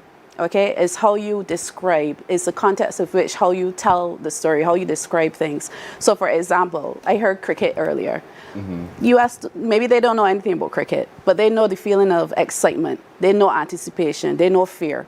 And once you put those things within the scene, they don't need to know about cricket, but they just need to understand the character's emotions, and that is something that is a global appeal, a global identity. Thank you for that. Thank you, I appreciate that. And so in all of this, you're also looking at Anansi. Yes. And this link with Ghana. Yeah. We always thought Anansi was one of ours. You know? I am so excited about the Anansi project. So what I did with partnership with NCF is go to see what were the very first Anansi stories told and recorded from the 1800s, and then what were the most popular stories, what did they represent. So for example, Anansi in Ghana was a godlike creature, and the stories were about community and sharing shared values.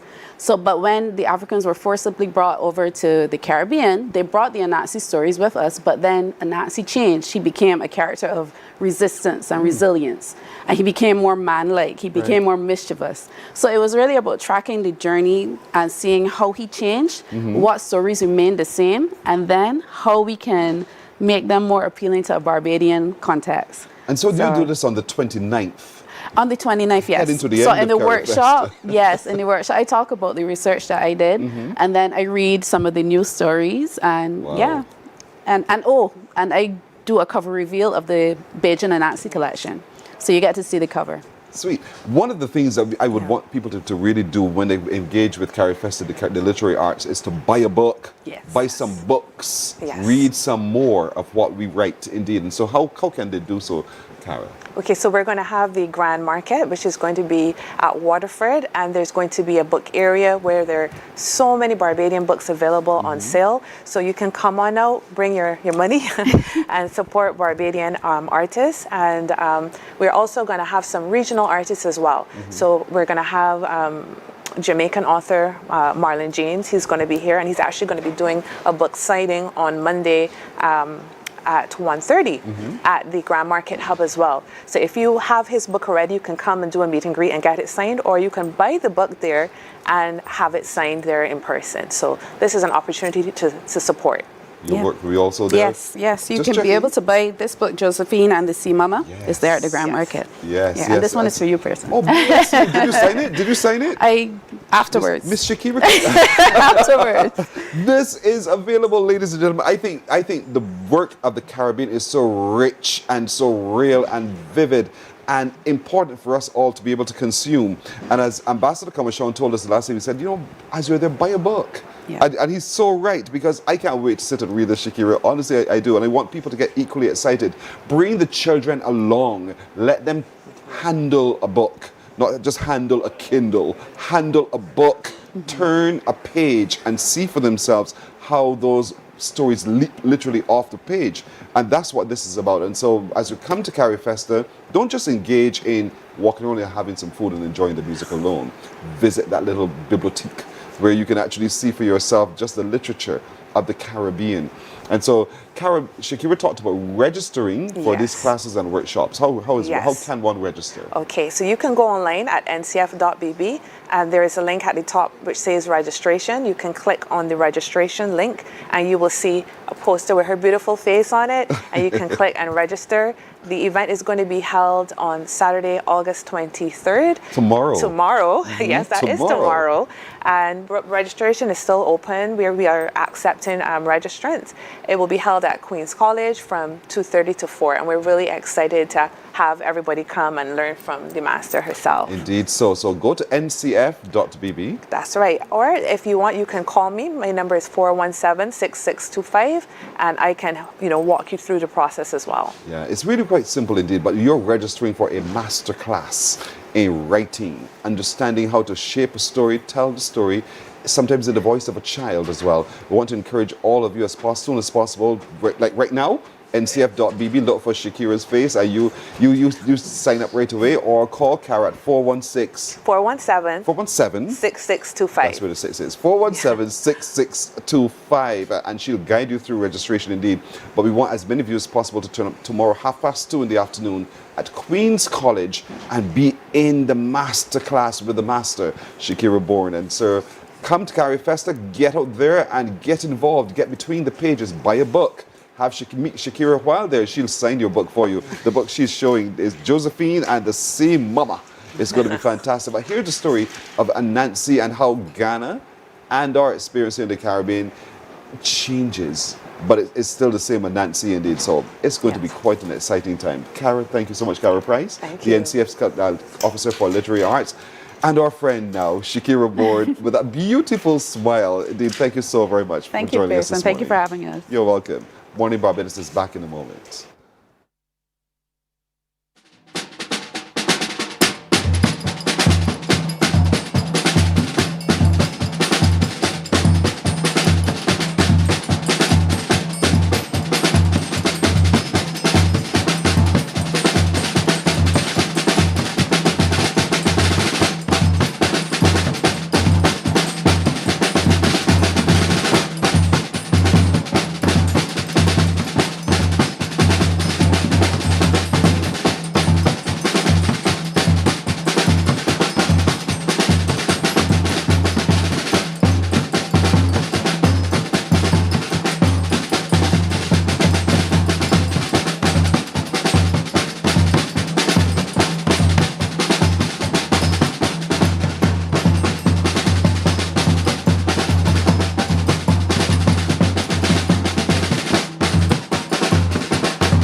The three main considerations with regard to the staging of Carifesta were: the festival should be inspirational and should provide artists with an opportunity to discuss amongst themselves techniques and motivations. It should be educational in that the people of the Caribbean would be exposed to the values emerging from the various art forms. It should relate to people and be entertaining on a scale and a fashion that would commend itself to the Caribbean people.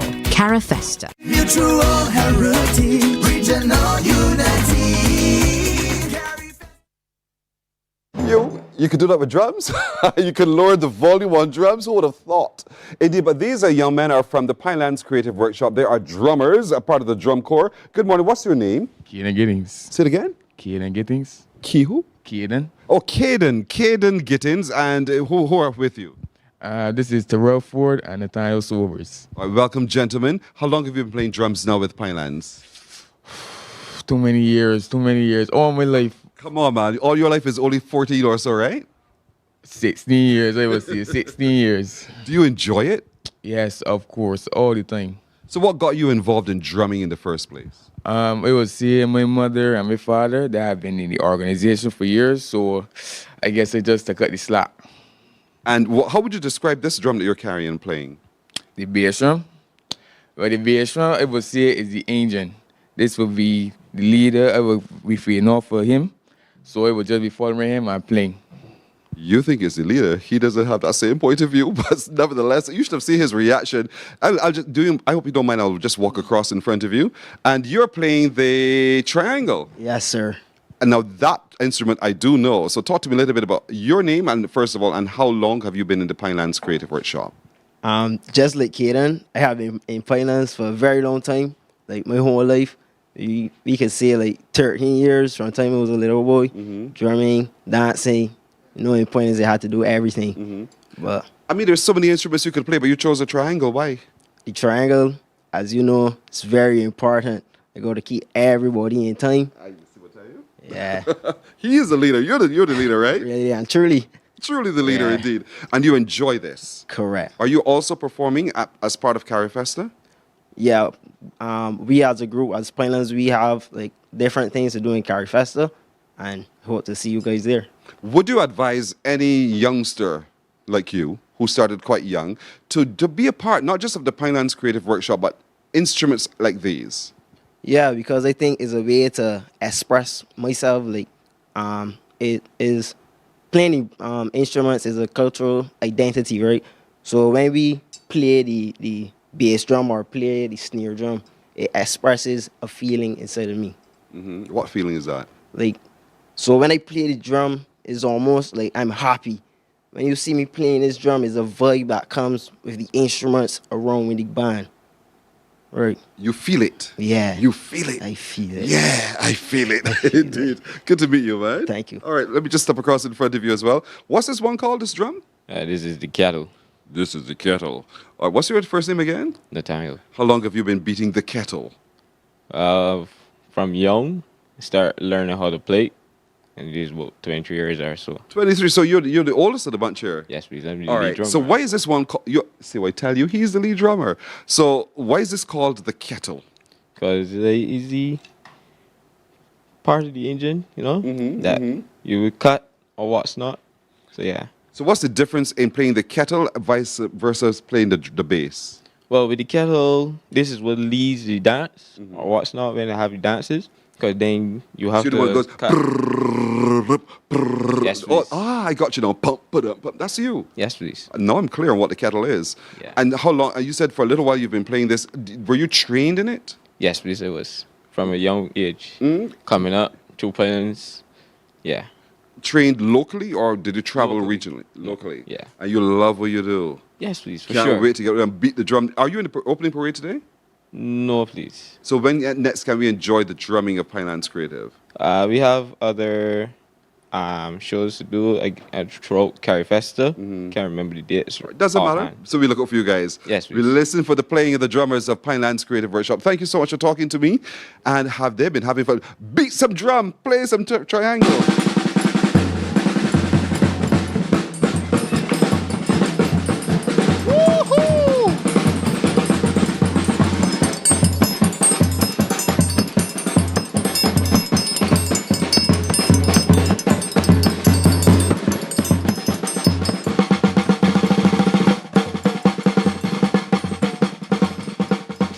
Mark your calendars. On Friday, August 22nd, all roads lead to Queen's Park for the Carifesta 15 opening ceremony.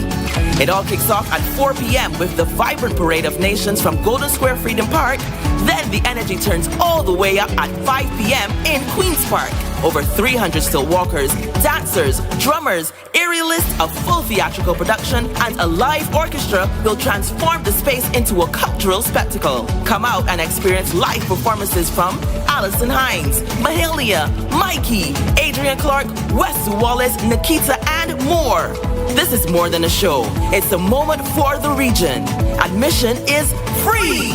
Don't miss it. Carifesta 15, Caribbean Roots, Global Excellence. On Friday, August 22nd, Queen's Park is the Carifesta 15 opening ceremony.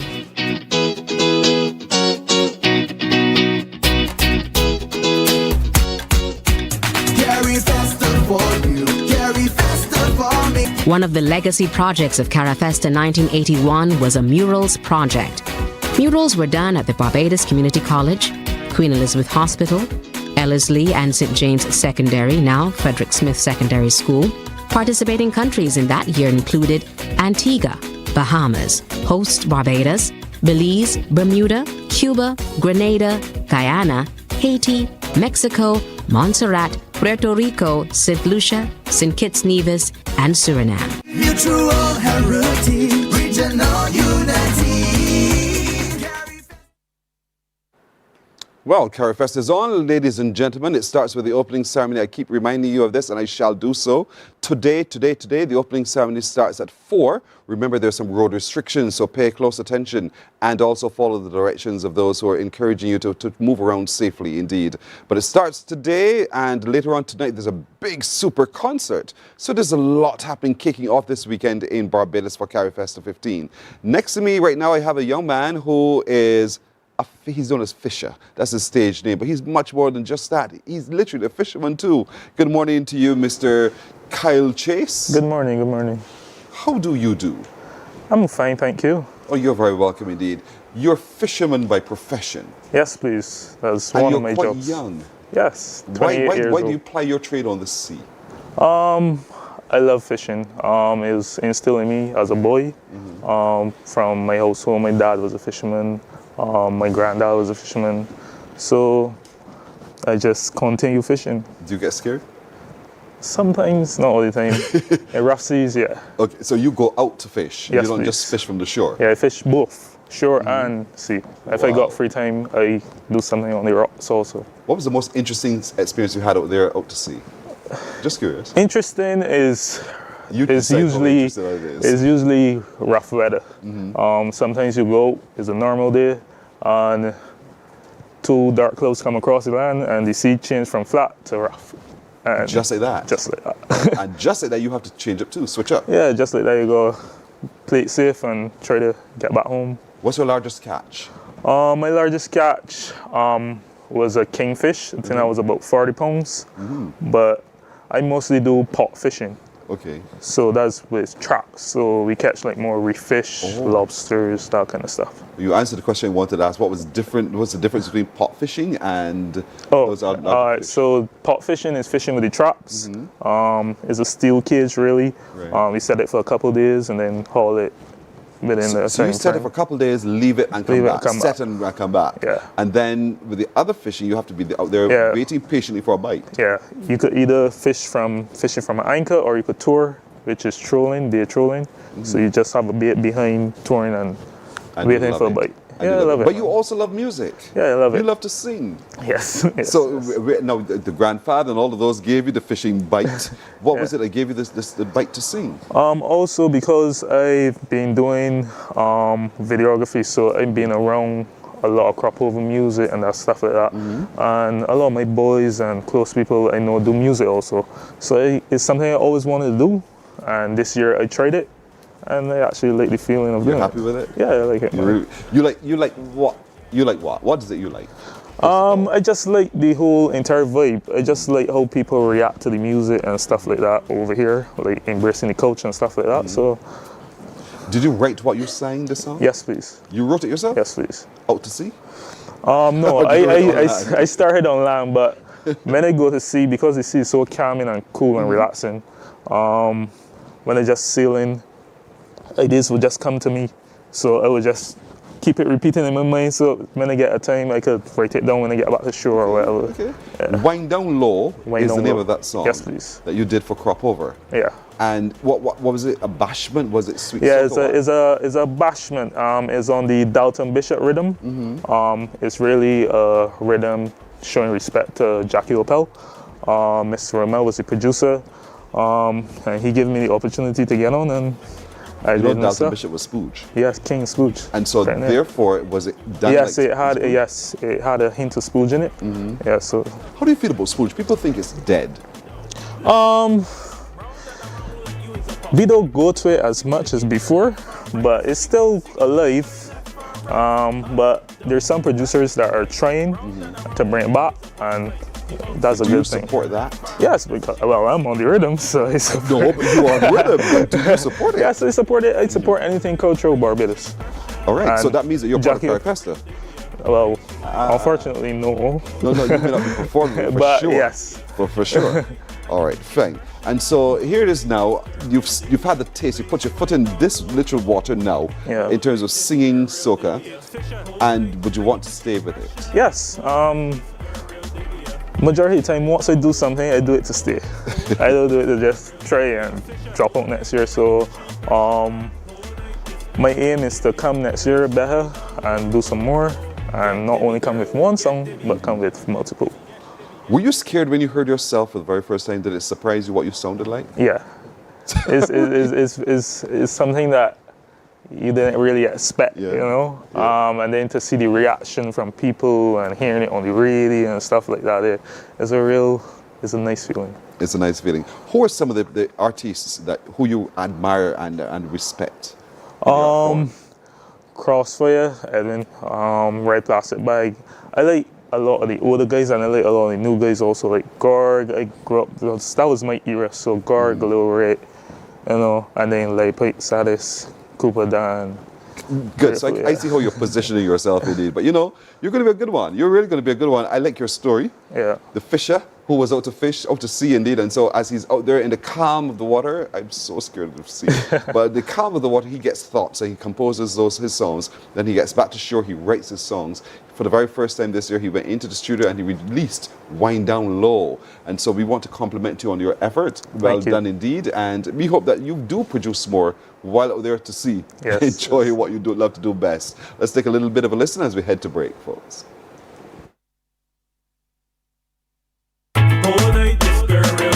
Fisher. Whole night, I give you cheap pressure. Whole night, this girl real dibby. Yo, Bell. Whole night, hear what he tells she. Get dibby, girl, get dibby. Hands for your head, no walker, sticky. Up on the road there, getting all dibby. Tell you down behind the truck, getting all silly. Get dibby, girl, get dibby. Hands for your head, no walker, sticky. Up on the road there, getting all dibby. Tell you down behind. Morning, morning, morning. Good morning. Good morning to you.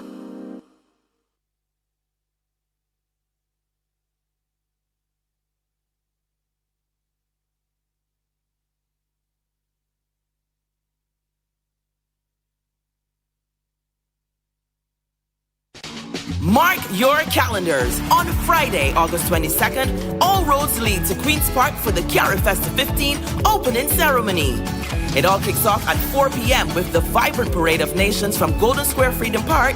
Then the energy turns all the way up at 5 p.m. in Queen's Park.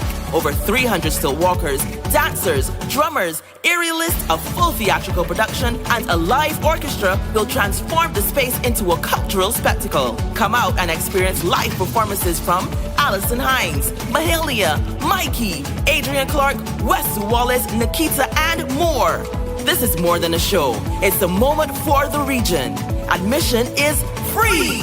Don't miss it. Carifesta 15, Caribbean Roots, Global Excellence. On Friday, August 22nd, Queen's Park is the Carifesta 15 opening ceremony.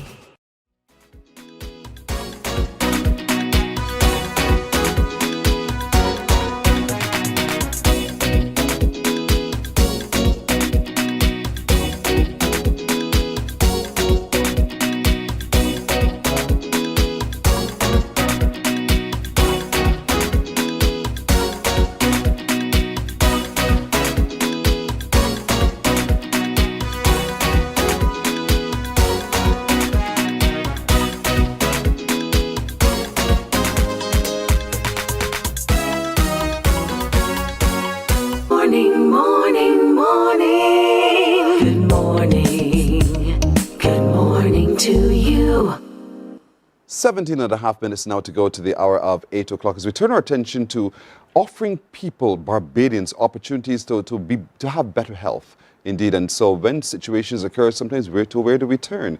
And one of those places you can turn to now is Island Naturals Medical Center and Pharmacy, located right here in Barbados. Joining me right now to talk a little bit more about the operation and what they offer is Dr. Sheena Weeks. Good morning to you. Good morning, Pearson. It's lovely to meet you. Good luck to meet you as well, indeed. I just saw you on the news. And now I can see you in the flesh, indeed. Yeah. Talk to me a little bit about the operation that you do with Island Naturals. Okay, all right. Well, first I would like to just specify where Island Naturals is. We have one location. Our location is upstairs Sheraton Mall.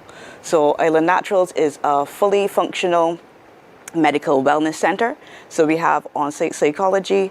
We also have GPs in-house. And then we offer a range of products just to promote wellness and to improve the quality of life of Barbadians. So we have a range of services that I'd like to talk about today. Psychology and then also other forms of treatment. Yes. Why did you have it done like that deliberately? It sounds like a deliberate movement. It is. It's definitely deliberate. The idea really is to give people options. For example, one of the things that we focus heavily on is chronic pain. So people can have chronic pain for a variety of reasons. Things like arthritis, sciatica, long-term pain, even things that might be palliative, like cancer. So when people are dealing with chronic pain, one of the things that's affected is the mind. So that's why we have our on-site psychology services. And then the other thing we offer is access to medicinal cannabis products. So that's really all about giving people access to that better quality of life, giving them a more expansive range. And you're right, attending to illness means the mind and the body. You have to be able to see both in tandem and not one separate from the other. And so that's what the Island Naturals Medical Center and Pharmacy also does. You dispense medication, you dispense treatment in that kind of way. So talk me through a little bit about what are your operating hours, by the way? So our operating hours right now, we operate from Monday to Friday from 8:30 to 5. And then on Saturdays, we go from 9 until 3. Saturdays right now primarily is by appointment. And we offer a house visit service as well, because we appreciate that people that are dealing with chronic pain may not be able to get out to the doctor. So we have a by appointment house call service. Okay. You keep saying chronic pain. Is that the primary focus of your practice? It is one of the many things that we look at. Because remember, again, our idea is to kind of optimize your way of life. So not just chronic pain, things like anxiety, depression, even sexual wellness. We offer treatments for sexual wellness to improve responsiveness to people. And you would have heard me mention medicinal cannabis products, but that's only a small portion of all the things that we offer. But there's some other treatments that you also offer, which is infrared red light therapy. What is that? Oh, I'm so glad that you asked. So we offer two things that I would say are pretty interesting for the Barbadian market, and that would be the infrared red light therapy. So it's infrared or red light. So there are two different options. All right, and this is using light therapy to stimulate the cells of the body.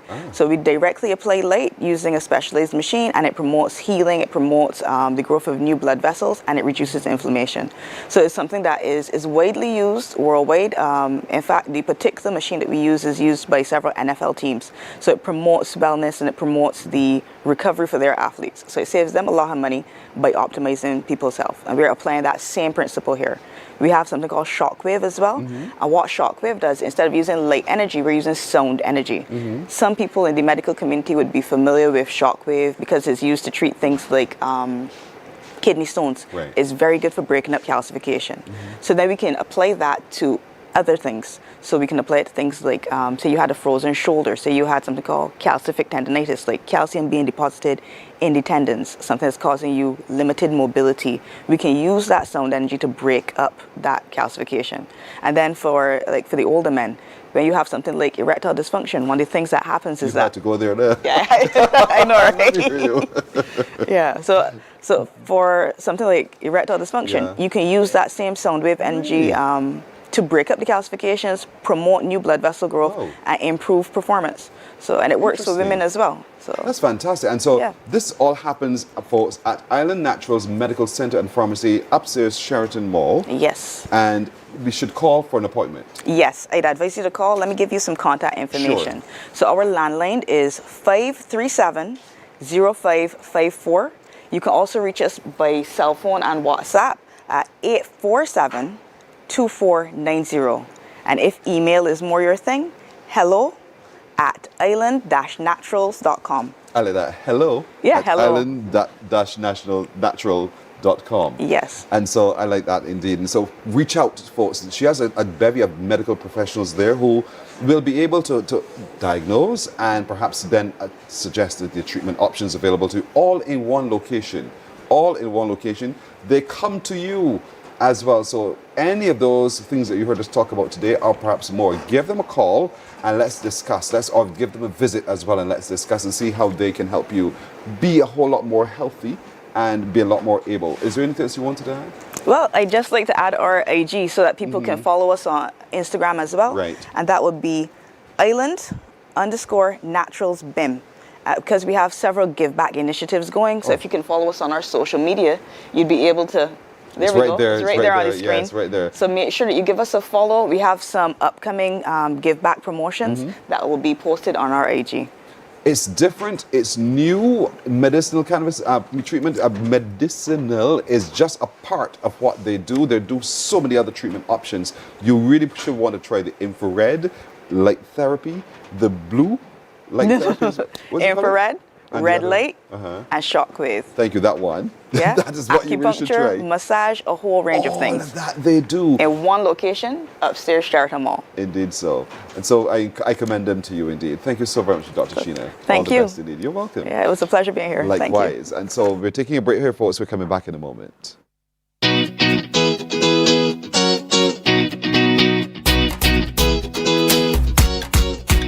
Carifesta for you, Carifesta for me. Let us take you back to July 19th, 1981.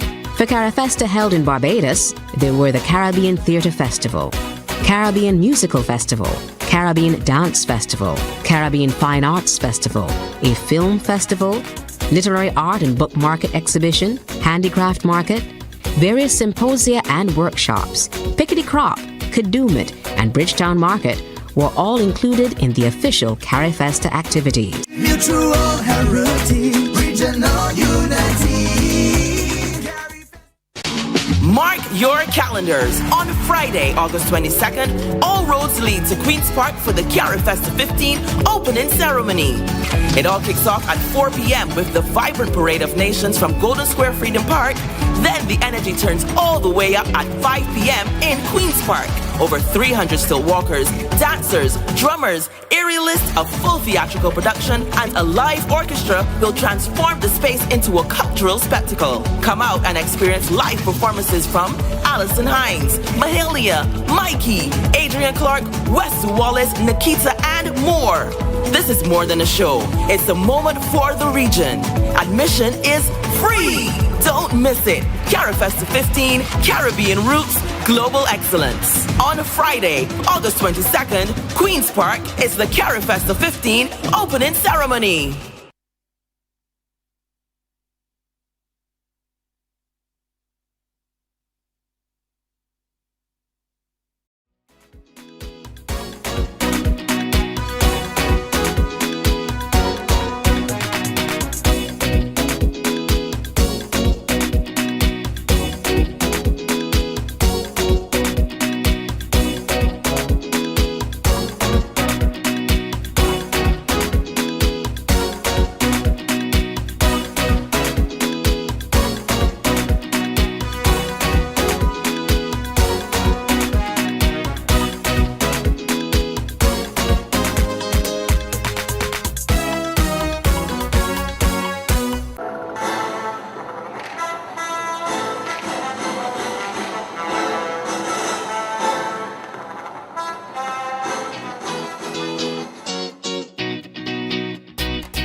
6 minutes now to 8 o'clock. Don't forget, we have an additional hour for you starting this morning indeed. So while I'm gone at 8, someone else will be in to keep you company. But we're extending Morning Barbados just to be sure that you get the best of what Carifesta has to offer. Ivona Phillips will be showcasing at Carifesta in the Fashion Village. And so we want you to be coming to Carifesta to see her. She's joining me now. She's a designer of great work. And so, Ivona, good morning. Good morning. Looking forward to this? Yes, very much. Excited? Yes. Everything done made? Yes. So tell me a little bit about the kind of work you do as a designer. Okay, I do both ready-to-wear stuff. Where I have my boutique where you can come and get the stuff. And I do the couture designs. I do couture designs so you can get something custom made also. There's a piece next to you right here on our set. What is this, and which category does this fit into? And then we'll talk a little bit more about what it's made of. This is what I call the rag mat. You know, years ago, there was this rag mat design. This rag mats used to have on the Beijians used to use it a lot for their doormats, and some of the taxi guys who got at the back of their cars and so on used to lot in the household. So it's a piece I've done years ago, when I had my own show, my first original show, and this was I did a different version of it. So I did this version recently. So that's it. And so these are the kinds of things we'll get to explore with you in the Fashion Village. You'll have your little space in the fashion area, right? Yes. And then you're showcasing in the big catwalk at the end of the month. Yes. Are you excited about that? Very much so. And that's a chance for us to get to see your full range of creativity. Yes. Resort wear, couture, and all of that. Yes. Do you only design for the woman, or do you design for the man as well? I do some gents close too. And that's what we'll get to see? Yeah, you will see some of it at the Grand Market. At the Grand Market. And so how long have you been in designing now? Over 35 years. A little while. And I was one of the pioneers of the Barbados Community College Fashion Design Program. As in help to put it together, or were you one of the first students? I was one of the first students. Yeah, you came out of that. Yes. And you have no regrets? Of course not. Of course. So did you, when you entered then, see it setting you up to do business in fashion? Was that your purpose? Well, I was really excited about fashion designing, and I used to do a little bit home, and I know it was offering more like the pattern making and just to develop your skills and so on. So I went on to that program just to further myself. And so here you are now. Imagine that, showcasing at Carifesta for the whole world, literally to see. Because there are people coming from not just the islands, but from abroad as well. And so what are you looking forward to most at Carifesta? Well, the more people see my work and connecting with, people across the islands and so on. And on the screen right now, we're seeing some of your creations. I know, come a little bit closer to me so you can see for yourself. Now take a look at that. This is all part of your resort wear? Yeah, that's part of resort wear, and that for sure you will see that one at the Grand Market. And so this is what you do. You make it flowing and comfortable and nice Caribbean. And easy and breezy and so on. Well said, easy and breezy and all of those kinds of things. Yes. And you love doing this. Yes, it's my passion. I can see you having sleepless nights. Of course. Too much. Too many sleepless nights indeed. But it's something that you've been doing for quite some time now, and you love it so much. It's all you do. Yeah. Do you have a label? Yeah, I go under Ivona Designs. Ivona Designs. Ivona, look at this. Oh, this is beautiful. Yeah. What's this one? Describe this. This one is a floy dress, and it's like out of cotton, right? A rayon, a silk rayon. Oh, I hear about cut on the A-line. That's not that, right? That's no. What is this one? This is what I call my peekaboo dress, and there's little peekaboo slits. Yes. And there's some hand embroidery on it, what we call the blanket stitch. And all of this you do? Yes, I do that. You alone, or do you have a team? No, I have a team. Sometimes my mom put her input too, and I have some other workers along the line. These are all beautiful designs. Look at this one. Yeah, this one in front, there's something at the bottom. Yes. That's a cut work design at the bottom of the dress. And you do that? Yes. Wow, how did you not spoil the cloth? Answer the question.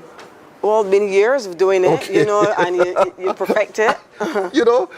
This is fantastic indeed. I mean, sometimes what messes up with a cut? Do you have that happening sometimes where you go, oh my goodness, I really should have cut this a little differently? Or do you cut a pattern? I do both. I do both custom made and pattern cutting. Mm-hmm. And as a designer, if something goes a little bit off, I make a change of it. Yeah. It's a beautiful indeed. So here it is now. You sit before, and I suppose then you have your own factory space. Yeah, I have a small workshop, you know, just an area. And also, just at my house, I have a boutique where you can get your ready-to-wear stuff. Nice. So if people want to find you because they're going to be so happy with what they've just seen, how can they do so? Yeah, I'm on the Holders Hill in St. James. Holders Hill? Yeah, at the bottom, closer to the west coast, you know, closer to the coastal area, right? And my phone number is 237-3445, or my Instagram is Ivona Phillips Designs 246. Ivona Phillips Designs 246 on Insta. So all of you everywhere across the world, imagine shaking your little tush in that outfit you see on your screen right now, or any of the other exotic wares by Ivona Phillips 246. Join her on Instagram and see for yourself. She's located right here in Barbados. She has her space in the Carifesta village. You will come see her designs while you're there as well, and maybe you fit and wear, buy as well. That's what you're hoping for. Sure. But most of all, she'll be on the catwalk on the 30th of August in the Carifesta village, all part of that big fashion show. That's at 6 in the evening. You are doing at 6 o'clock in the evening. You're quite right. You're doing such phenomenal work. I commend you. Yeah, thank you. Well done. You're very welcome indeed. Okay, thank you too for being such a good and faithful servant. Thank you. All right. That's it for me today, folks. Don't forget, stay with the show because we're going one more hour. Tisha will join you in just a little while. I wish you a wonderful weekend. If it be the will of the Lord, I will see you at Carifesta somehow. But stick around because there's much more straight ahead after this break. Mark your calendars. On Friday, August 22nd, all roads lead to Queen's Park for the Carifesta 15 opening ceremony. It all kicks off at 4 p.m. with the vibrant parade of nations from Golden Square Freedom Park. Then the energy turns all the way up at 5 p.m. in Queen's Park. Over 300 still walkers, dancers, drummers, aerialists, a full theatrical production, and a live orchestra will transform the space into a cultural spectacle. Come out and experience live performances from Alison Hines, Mahalia, Mikey, Adrian Clark, Wes Wallace, Nikita, and more. This is more than a show. It's a moment for the region. Admission is free. Don't miss it. Carifesta 15, Caribbean Roots, Global Excellence. On Friday, August 22nd, Queen's Park is the Carifesta 15 opening ceremony. Let's show our roots, Caribbean roots. Our roots, Caribbean roots. Let's show our roots, Caribbean roots. Roots, Caribbean roots.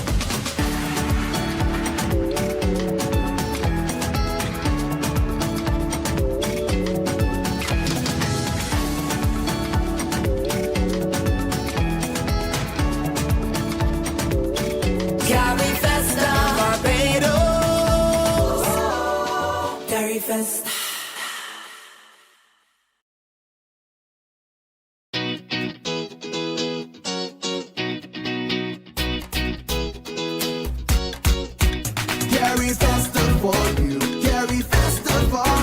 What countries took part in Carifesta through the years?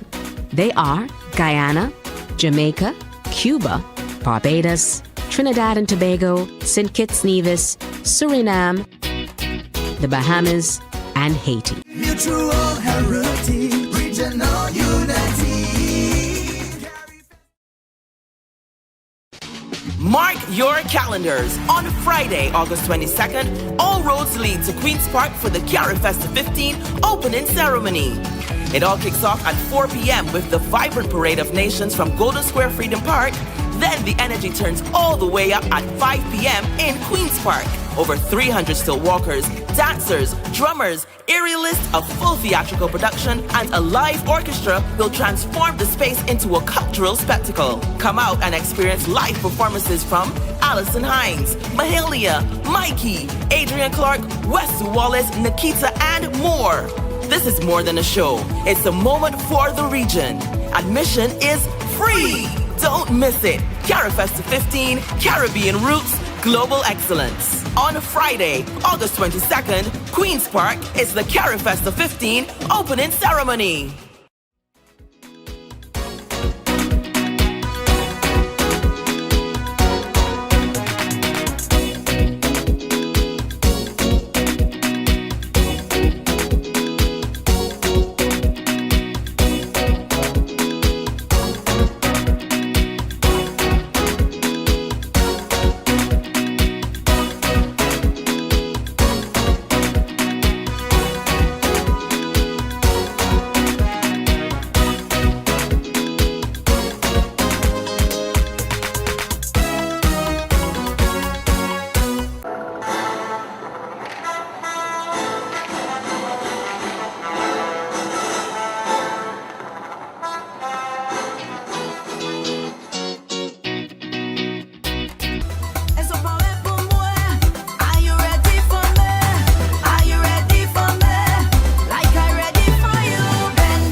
right, good morning and wonderful to be here with you.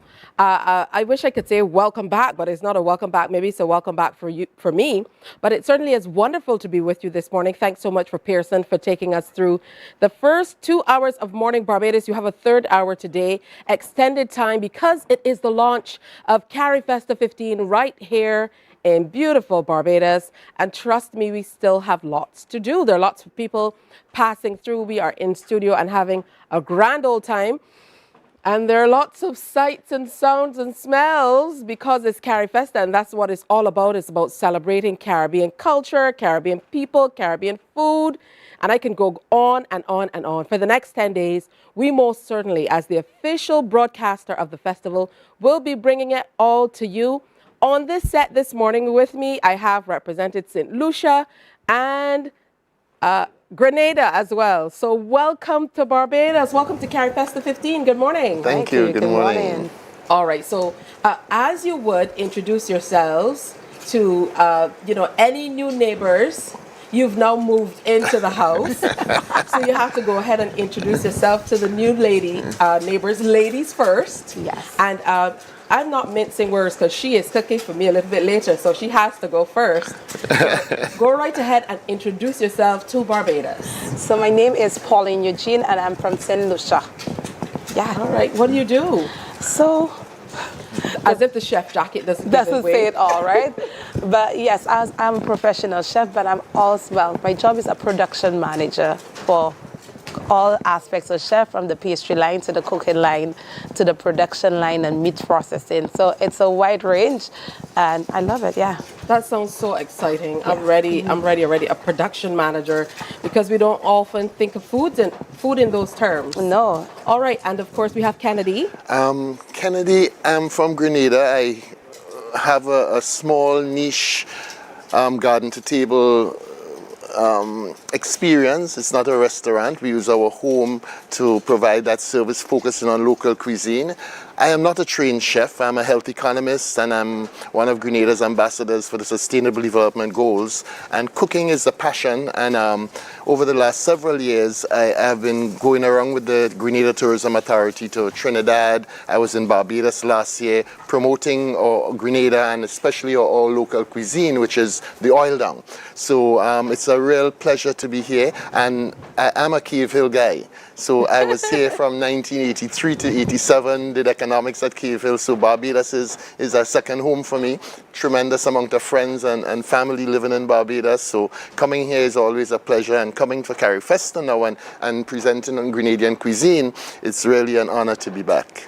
It's true. And, when you say that, it raises so many things are kind of swirling around in my head, because we had a conversation with Ralph Gonzalez just last week, and he was talking about the fact that he too was a Cave Hill man, but he was also a lecturer, and he talked about how it kind of shaped his thinking of Barbados, and like you said, second home. So it must be interesting coming back to the second home. Definitely, and not just Barbados, because in those days, Cave Hill had most students from throughout the Caribbean.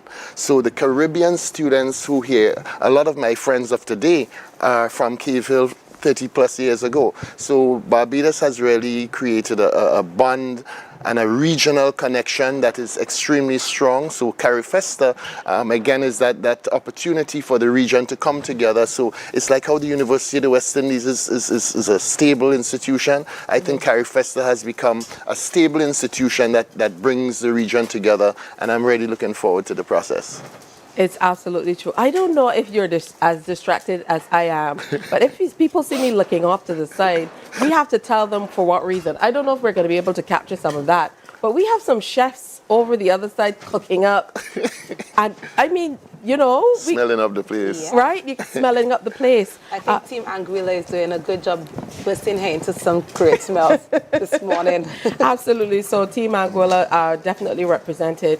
But for you, what does it mean to be able to share St. Lucia on a plate with the rest of the Caribbean? Food is a language that cannot be said but tasted. And I tell people that. And that's how you can taste the island through their food and understand where they come from and how they why they behave that way. And that's what food does to St. Lucia. Why do we behave that way? Why do we live that kind of way? So our national dish is some current pig and saltfish. Why? We like our ground food. We like something that we grow, we create, and we put together. So it's from putting that fish on the galvanized to drying, so with salt, and from picking that banana at the back of that green fig from behind your house and putting that together. And it was something sustainable at the time, but it made us and shaped us into who we are as a people. And that's why we behave the way we behave, because food and how we created that food is what determines us as a person. And you know, as we look from island to island, Kennedy, I think every island's national dish says that or represents that, you know, what you were able to put together. That wasn't necessarily, and he studied economics, so he knows exactly what I mean.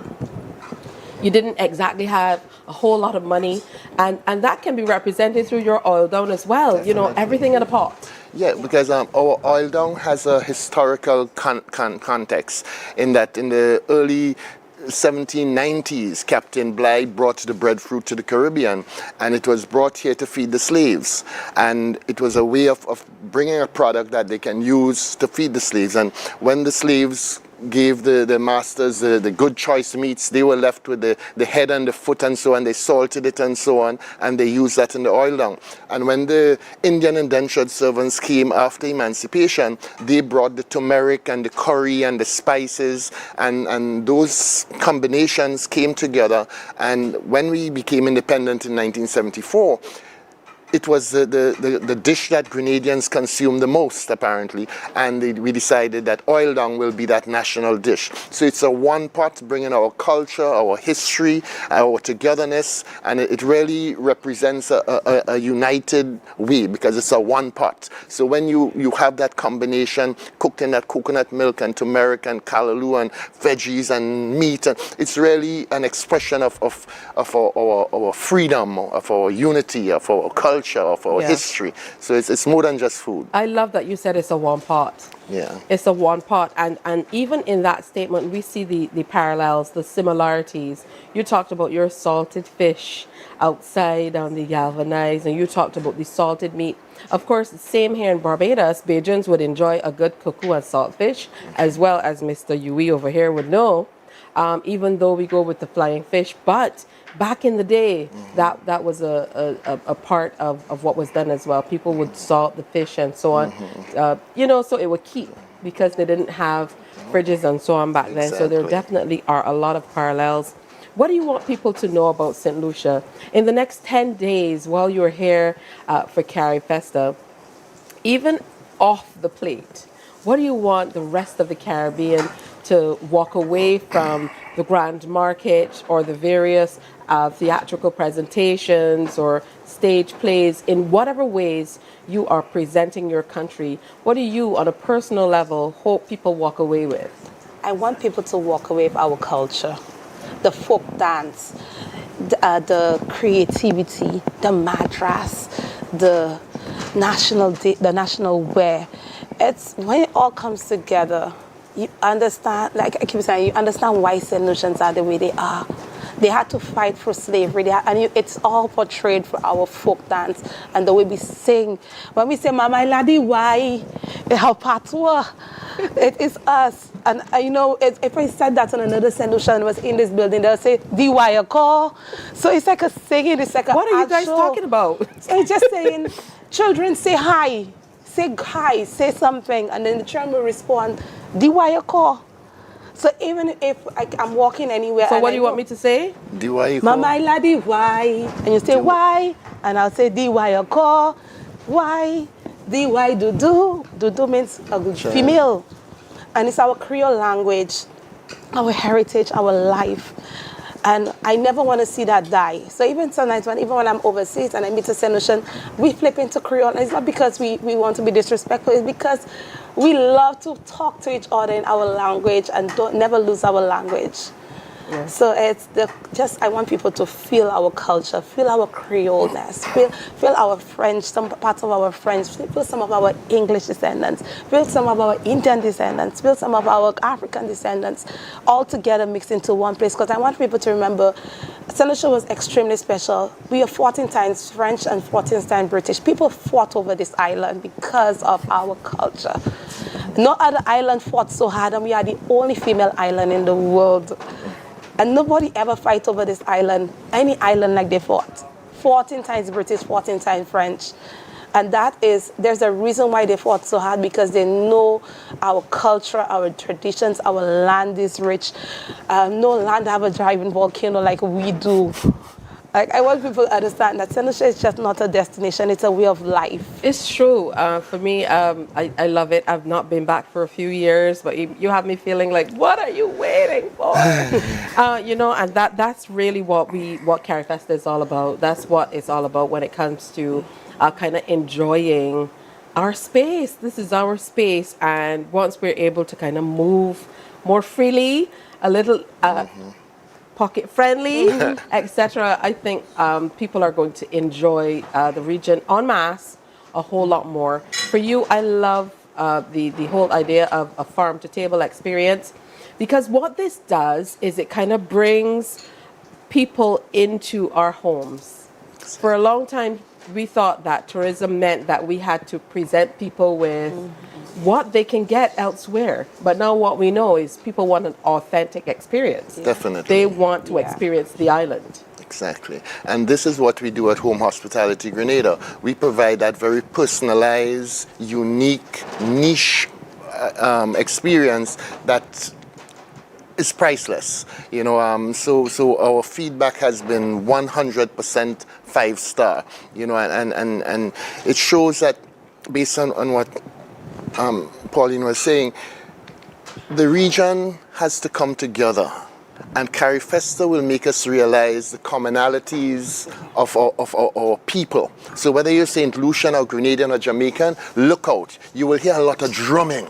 I know in the Grenada production, drumming is going to be an integral part, and it's very infectious. We're going to be hearing about our carnival, and we had an extremely good carnival this year. It was considered one of the best. So we're going to be hearing some of the music coming out of that carnival. Well, listen, my nephew is singing that song with the Callaloo Bush. How does it go? Do you know the song? Listen, let's see if the guys in the back can pull up that song. The first time he played that song. Only when you give me the grease. Only when you give me the grease. And then there was the Callaloo Bush. I feel like a callaloo leaf in the rain. I feel like a dashing leaf in the rain. And it's a very simple thing, because the concept was... It's an amazing song. When you're doing the jab, you just have to grease down with a Vaseline and so on. And he said they were greasing down and so on, and the rain was about to come. And when the rain dropped on the thing, and you see how it looked like a callaloo leaf. What's his name? Dread Lion. Dread Lion. Yeah. Pull that up. I need to hear a little bit of Dread Lion. It's a very simple, but that rhythm, he's one of our top drummers. So the rhythm is infectious, and the way he performs, it's just infectious. So it's very simple words, not any complicated lyrics, but positive. Because the callaloo leaf is also the connotation for resilience. When you see water fall on a callaloo leaf, it doesn't stick. It rolls off. But at the same time, from the negative side, we must, and our Prime Minister made this comment in a recent retreat. He said the content that we're sharing here shouldn't be like going on a callaloo leaf. It must stick. So there's some things we want to stick. So the callaloo leaf is a representation of our resilience. Things are sticking on us, but at the same time, we acknowledge that if you don't absorb the callaloo, so when we do the oil down, you will see how it kusume in the one pot. Now you see, you've explained it for me, but when I first saw it, okay, you guys look at this.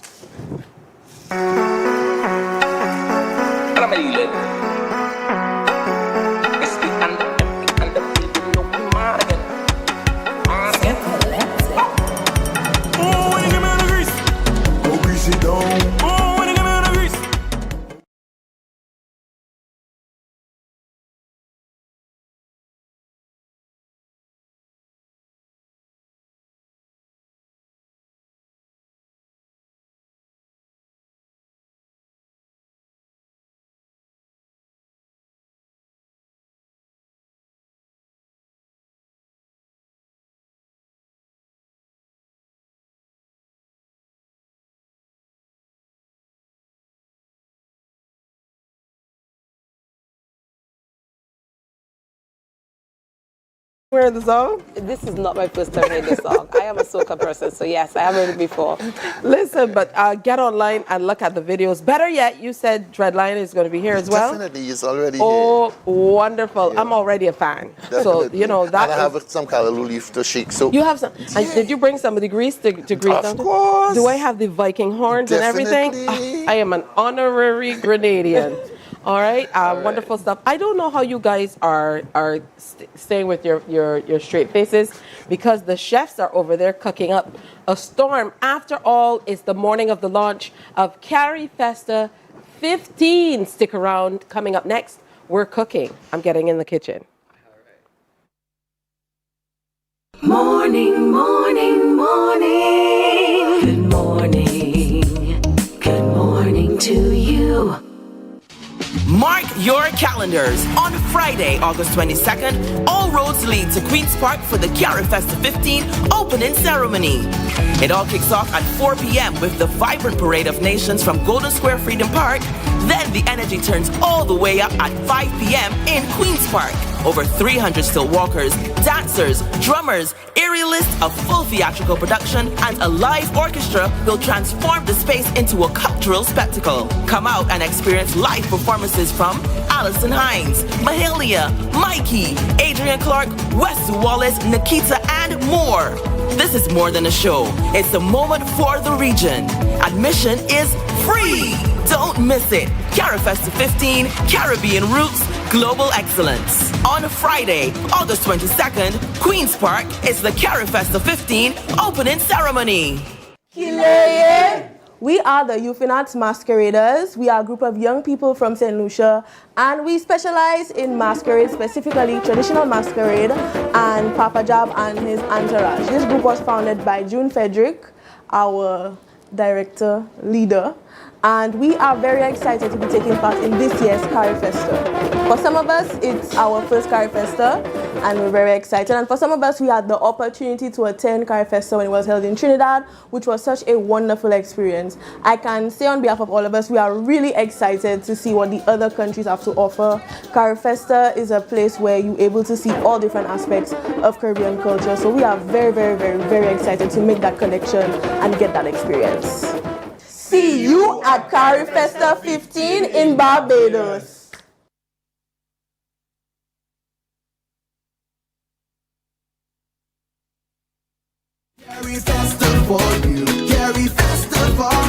What countries took part in Carifesta through the years?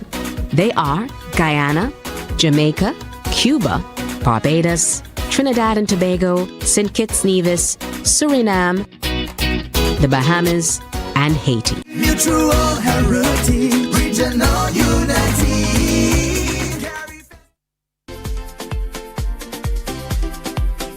Hey, my name is Chef Sweets, Kelsom Kana for some people. I'm the executive chef for Leon's. I started cooking when I was 14 years old.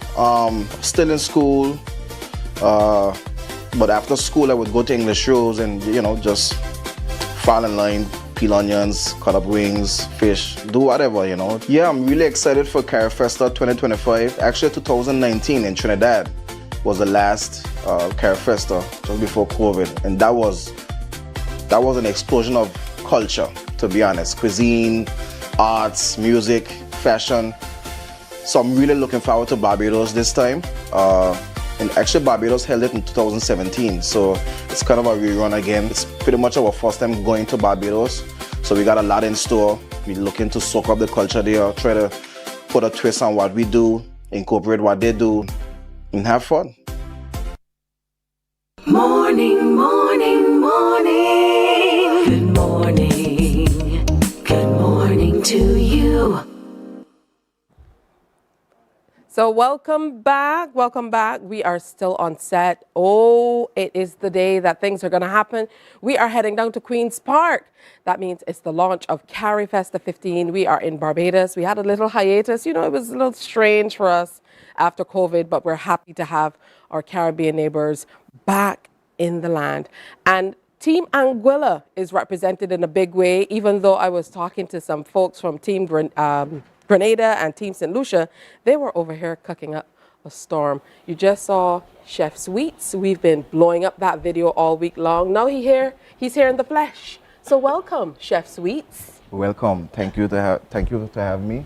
Jamal McBean. We're here from Anguila. So yeah. Yeah, and Jamal was doing the majority of the cooking, I must tell you. He was kind of just giving direction on the side as team lead, but that's A-okay.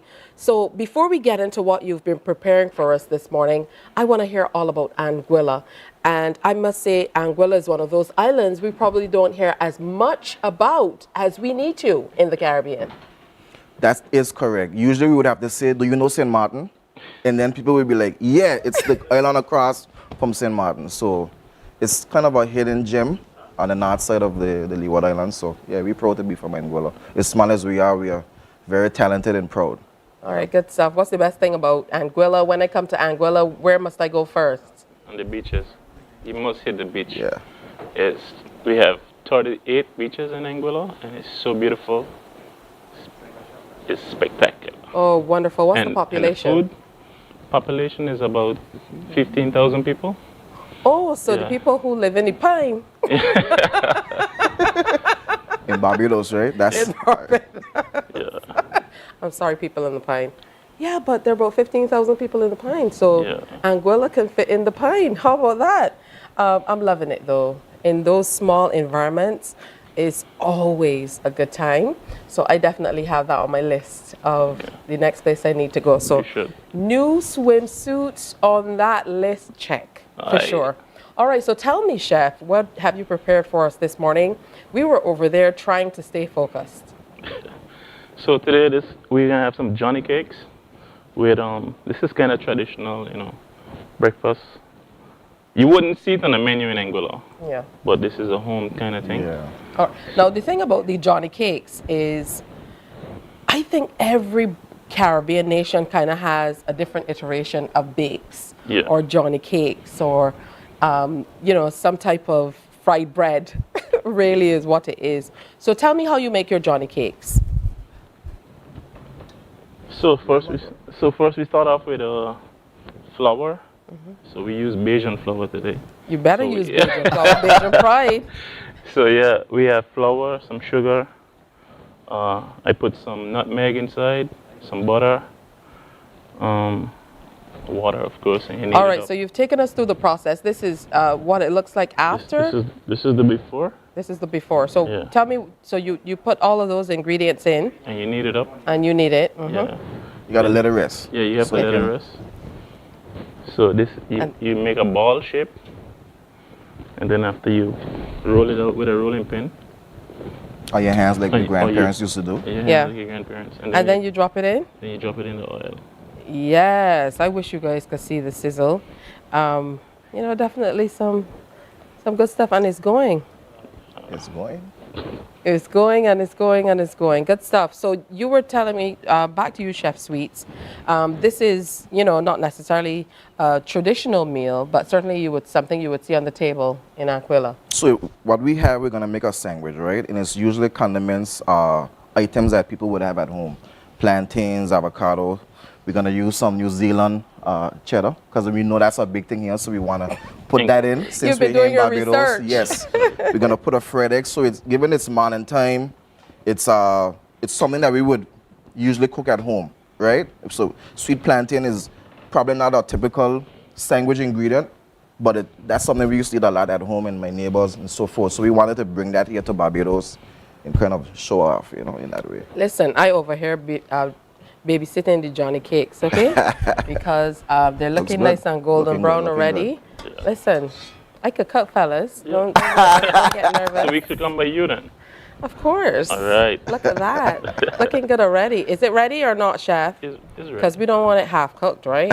Okay, so can I take it out? Yeah, just rest it right here.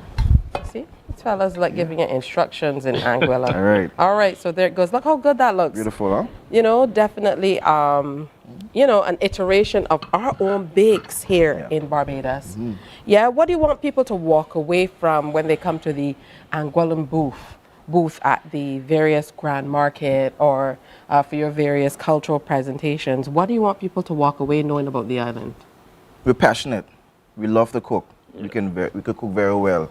And what we've done Anguilla doesn't have a deep culture, but it's similar to like a melting pot. So we have a lot of cultures there in Anguilla. We try to pull from, from everyone, kind of embrace it in our own way and represent it. So you'll see a mixture of cuisines from around the Caribbean represented in our booth, right? Good stuff. Chef, what's your signature dish? My signature dish is, I specialize in Italian food. Yeah. So my signature dish will be ravioli. So we will be bringing pasta. Yeah, we're gonna be making live pasta. Live pasta. We haven't decided what we're gonna do yet with the pasta. So that's why he's kind of like, we're still trying to get inspired from Barbados. Yeah. The ingredients, the freshness, the seasonal stuff. So that's gonna dictate what we do with the pasta. But he's a master Italian chef. Yeah, go ahead, chef. Absolutely, good stuff. Yeah. All right. So where's the sandwich that you guys promised me? All right, let's put it together. All right. So he's gone for the hot one. The hot one. That's good. Hot is good. All right. So you have a Johnny cake sandwich. Yeah. How about that? I know there are Beijians who definitely put cheese in their bakes. All right. So here they go. You have to tell me where this chef sweets came from, though. That was given to me years ago. I used to work in his kitchen. And like school, when you went to school, you have like this class clown. We had a kitchen clown, right? But he was a supervisor. And when I say clown, I mean someone who's always jovial, like to have fun. He would assign people their nicknames. He gave me my name. His name was Sassy because he made all the sauces. He gave me my name, Chef Sweets. It stuck to this day. That was like back in 2004, 2005. So, yeah. I have to settle. So beautiful. All right, so tell me about the layers in this sandwich. Break it down for them, Jamal. So we have the anchor cheese that Barbados specialize in, and then we have some fried plantain, some avocados, and some eggs, because I know you guys in Barbados are really big in pear. Turn it around for you don't have to move it. The cameras are going to find it. No, I just want to get the best so that you get all the others? Yeah. How about that? I mean, like, this is such an easy breakfast sandwich. Yeah, it is. Filling. If we think about, and it's filling too. So how many of these breakfast sandwiches would you have? How about today? He said about 2. It depends, given the day. But it definitely is easy. For someone who's never been to Anguilla, how would you describe the island to them? Like he said, the beaches be like tranquility wrapped in blue. That's like our tagline. Tranquility wrapped in blue. It starts with the beaches and it comes in. Culinary is second. Some people would say it's first because we're really into culinary. But so you start with the beaches, you go to culinary, like we mentioned, and so yeah, that's really what we put forward. Yeah, the water is like Listerine. You know the blue Listerine? Yeah, the water is like that. That's how it looks, yeah. That's good stuff. Your first time in Barbados? My first time in Barbados, yeah. Yeah? Definitely won't be my last. I know, you have to come on back and make some more of these breakfast sandwiches. So for those of you who are at home, or if you're watching from the office, you're thinking, that's definitely something I can do. Plantain, you have your egg, your avocado. We call it pear in Barbados. Yeah, pear. Yes? Avocado is kind of a, Yeah, bougie. No South and North American thing. Here in the Caribbean, we say we want a pear. Yeah. Yeah. You guys say pear too? No, we say avocados. Yeah, I'm not going to ask you about any slang from your country, because the last time somebody asked a Beijian about slang from our country, someone almost had to go off air. So I won't do that. Okay. Yeah? We'll talk about that. I had that yesterday. But we'll talk about that off air. But where can we find you throughout Carifesta? We're going to be at the Grand Market, right? In one of the booths. We haven't been assigned its particular booths yet, but we'll be there. All right, that's where we will be as well, in the Grand Market at Carifesta 15. Remember, the launch is coming up this evening, 4 o'clock at Queen's Park. Make sure you make it there. Mark your calendars. On Friday, August 22nd, all roads lead to Queen's Park for the Carifesta 15 opening ceremony. It all kicks off at 4 p.m. with the vibrant parade of nations from Golden Square Freedom Park. Then the energy turns all the way up at 5 p.m. in Queen's Park. Over 300 still walkers, dancers, drummers, aerialists, a full theatrical production, and a live orchestra will transform the space into a cultural spectacle. Come out and experience live performances from Alison Hines, Mahalia, Mikey, Adrian Clark, Wes Wallace, Nikita, and more. This is more than a show. It's a moment for the region. Admission is free. Don't miss it. Carifesta 15, Caribbean Roots, Global Excellence. On Friday, August 22nd, Queen's Park is the Carifesta 15 opening ceremony.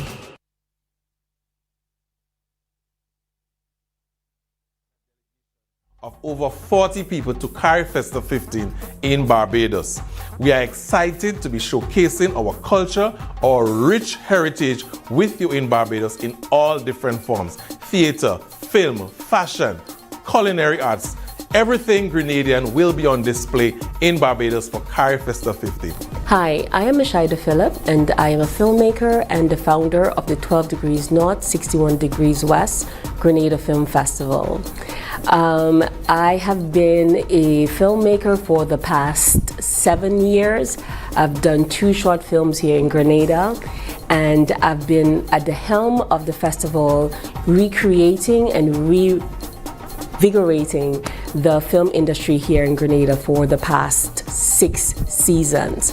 And today I am really excited to have the opportunity to bring to Barbados with us a collage of storytelling from Grenada by Grenadian filmmakers and representing our country far and near. Welcome back. We are into an extra hour for Morning Barbados, and of course we're preparing to bring everything to you from the Grand Market. That is where we will be stationed for the entire duration of Carifesta 15. I don't know if you can pick it up through the screen, but I am exceedingly excited to have the Vinci crew in the house. Good morning. Good morning, good morning. I'm happy that you guys made it this early because, you know, in the Caribbean, we have to tell the truth. Yeah. And I know that you fellas were in the Gap last night. Yeah. Yes. And you had a grand old time. Yes. We did. Yes. We're enjoying it in Barbados so far. Yeah. Well, welcome. And as you do, when you meet new neighbors, you introduce yourself to your neighbor as only you can. So I'm Ricky Adams. I'm the chairman of the Carnival Development Corporation in St. Vincent and the Grenadines, and also the manager of the contingent to Carifesta this year. And I'm Ezra Roberts, they call me Ezzy, and I'm the marketing and development officer of the Carnival Development Corporation. And I am also here with the delegation in the capacity of media and PR. In other words, he's the guy who organizes the parties. Yes, he I've is. heard about Uncle, you know. You know Uncle Ezzy? Yes. Yeah. I've heard about Uncle Ezzy. Full So I of know the energy. backstory. I shan't expose it on TV. No problem. We can talk. I feel like I know my Vinci people a little bit more than maybe some of the other islands. Okay. I've not been back in maybe 2-3 years. Oh, yeah. So I have to do something about that. Yes. But Yes. tell me about the makeup of the Vinci delegation, the delegation from St. Vincent for Carifesta 15. Right, so this year we're actually sending one of the largest delegations that we've sent to a Carifesta. We're here with a delegation of 80 persons, and we've got an absolutely wonderful mix of youth. So we've got some really young folks, and we've got some really seasoned campaigners in the Carifesta and in the cultural sphere. So, and we've brought people, we've brought visual artists, we've brought people with spoken word, dramatists, we've brought pan players, drummers. There's going to be a lot of drums in a lot of focus on the drumming.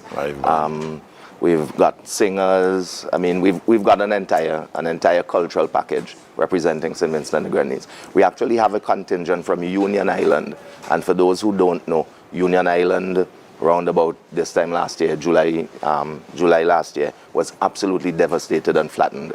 So they really put together, and they're going to be doing some of the cultural presentations from Union Island. So. And just for those who don't know, Union Island is one of the islands in the Grenadines, one of the southernmost islands in the Grenadines. So we've got a wonderful mix for Carifesta this year. Oh, that's beautiful that they're able to come here. It shows the resilience of our people. Definitely. Because Beryl didn't necessarily touch Barbados in the way that it did some of our neighbors, but we felt it. Yes. And, you know, we had a lot of destruction with fishing vessels, and you know, a lot of our fisher folk are still feeling it. Yes. So we definitely are reminded of how close we are. Yes, even definitely. in hurricane season when we have these systems and so on coming on. So tell me, Uncle Ezzy, because you know I'm going to call you that. With the makeup of the delegation kind of covering so many different areas, what are you hoping to put out there about St. Vincent and the Grenadines while you're here at Carifesta? We basically are here to sell to the rest of the Caribbean and the rest of the world, for that matter, what St. Vincent and the Grenadines has to offer in terms of culture. We have, in St. Vincent, we are very rich culturally, and hence Vincent Mas has been growing and has grown tremendously over the years, because a lot of persons are drawn to St. Vincent and the Grenadines because of what we do at Carnival. So some elements of what we do at Carnival will be coming out in our Carifesta presentation. So we're basically here to sell St. Vincent and the Grenadines from a cultural angle. All right. And I actually like the opportunity of being able to showcase talents with similar talents from the other islands. I mean, I think Carifesta is a wonderful opportunity for Caribbean people to come together and share cultures and so on, and customs and so on. And that grand market itself is also a wonderful opportunity for people to showcase their craft and so forth. So I think overall, Carifesta is an excellent opportunity. Tell me what you want people to walk away knowing about St. Vincent. Vincentians are some of the most friendly people that you will ever meet anywhere in the world. And we pride ourselves on making people feel at home, but we also pride ourselves on being some of the most energetic partygoers in the world also. I don't know if you've heard of our Soca Monarch, which I don't know about Fireman Hooper. Come on. Yeah, so it really is about the fact that when you come to St. Vincent and the Grenadines, it's like coming home. No matter where you're coming from, we embrace you and we make you feel at home. Back in the day when I was a young lass, I experienced Vincent Mas on a few occasions, but Vincent Mas has grown by leaps and bounds in such a short space of time. So even when in the early days we went to experience Vincent Mas, it wasn't like it is now, which shows the tremendous growth and interest. I'm interested in hearing from you your thoughts on, when people come to St. Vincent, what they're looking for. You know, we're showing some of the good watering holes where you can go and get something to eat, but, are people looking for an authentic Vincent experience? What are they looking for when they come through? When persons come to St. Vincent and the Grenadines, you mentioned it, persons often look for that Vincent authentic experience in terms of food, culinary side of things. They also look for our drinks, particular drinks that are locally manufactured, like our Highroon beer, for example, and our Sunset rum. Okay, hold on. I'm looking, Uncle Ezzy. I don't see any Sunset rum. I don't see any Highroon beer. Peter, aren't you thirsty? Peter's mouth is dry. Don't worry. Don't worry. At the Grand Market, we take care of you guys. Did you hear that? At the He Grand said Market. it on TV. Peter, he said it on TV. Yeah. Peter is one of our camera guys. Okay, great. Okay, Peter, don't worry. You'll be there to sample some products. Yeah, so it's really about a good time. And then the next side about Carifesta and the Grand Market is you're looking forward to what the other islands bring as well. Yes, because really across the Caribbean region, we have very similar cultural experiences and cultural heritage, but every island has a uniqueness about how they interpret what we share. So it really is important for us to come and share what we have and also experience what others have and how they interpreted a lot of the very similar aspects of the African culture, the Indian culture, all of these cultures that were brought to the Caribbean. So we also have the unique Garifuna culture from St. Vincent and the Grenadines, and you will see some aspects of that coming into our country night on Thursday night. All right, tell me some more about the Garifuna. Well, the Garifuna people, were very resilient. They fought hard to protect to protect St. Vincent and the Grenadines, but eventually they were exiled on a little island in the Grenadines. Now it's uninhabited. And within our presentation of a Carifesta, you see elements of Garifuna. in it. All right, that's good stuff. I look forward to seeing you guys outside of the studio and in the Grand Market, which is where we will be. As I explained, we're going to be there for the entire time. I don't know if they're going to be able to get us out of the Grand Market by the time these 10 days are up, because they're going to fly by us already day one. Yes. Yes. Yes. And So- we're really looking forward to that. Yes, you know what else we are looking forward to? The big talk, the big conversation, and this really kicks off the festival. I shared it with you, Alex, so you can look and see in your inbox. I also shared it on the CBC show, but the big conversations are going to take center stage for Carifesta 15. Real change, real sustainability. That's the talk and the discussion that's coming up for the big conversation tomorrow. And when I tell you a big conversation, that's what I mean. So the panelists, are you ready for this? The Honorable Dr. Ralph Gonzalez is going to be on that panel tomorrow. They're in Golden Square. All right? Also on that panel, for those people who don't know, that's the Prime Minister of St. Vincent and the Grenadines. Just want to make sure we bring everybody along. The Honorable Mia Amor Motley, that's the Prime Minister of our little BIM. She is going to be on that panel. The Honorable Dr. June Sumer is going to be a part of that panel, as well as the Vice Chancellor of the University of the West Indies, Sir Hilary Beckles, moderated by CARICOM Secretary General, Her Excellency Dr. Carla Barnett. When we say big conversations, that's a big people conversation. That's a big conversation on every level. What does it mean to have leaders? And I must say, our leaders seem to, there are two of the Caribbean leaders who are a little more outspoken, a little more out there maybe than others. To have our leaders be so, out there and for moving forward with the Caribbean. What does it mean to the delegation, this big delegation of 80 plus, you told me, to come and represent your country? I mean, it's really important for us to be able to come and gel. But in terms of the big conversations, for too long in the Caribbean, we've had other people speaking for us. And it's time that our voices be heard. And we have some leaders in the Caribbean now, when they speak on the international stage, they are heard. And so our conversations are beginning to be to represent what we want to say, not what people tell us that we should be saying. And we see what is happening globally. There's now very much everybody looking inward. And we as the Caribbean, we have to unite as a people. And we have to say that this is our story. This is how we want it told. And this is what we see as the future for our people. All right. And so that's powerful. It's too early for the High Room Bear. It's too early for the Sunset Run. I'm not trying the Sunset Run at all. I'll watch somebody else try it. But thank you, fellas. See you in the Grand Market. Well, before that, I'll see you at the opening ceremony. We're going to be at the parade. We're going to be at the opening ceremony. We're going to be, our country night is on Thursday night. We're going to be at the Grand Market. We're going to be at a lot of the other. We're going to be at the big conversation tomorrow. So they're going to be everywhere. The Vinci people are going to be everywhere. The Vinci's everywhere. Everywhere. Everywhere. And I want to use the opportunity to invite one and all to come to Vinci Mass 2026, June 26 to July 7. Mark the I dates. accept that. All right. We're going to take a break. We have much more coming up. It's Carifesta 15. Stay with us.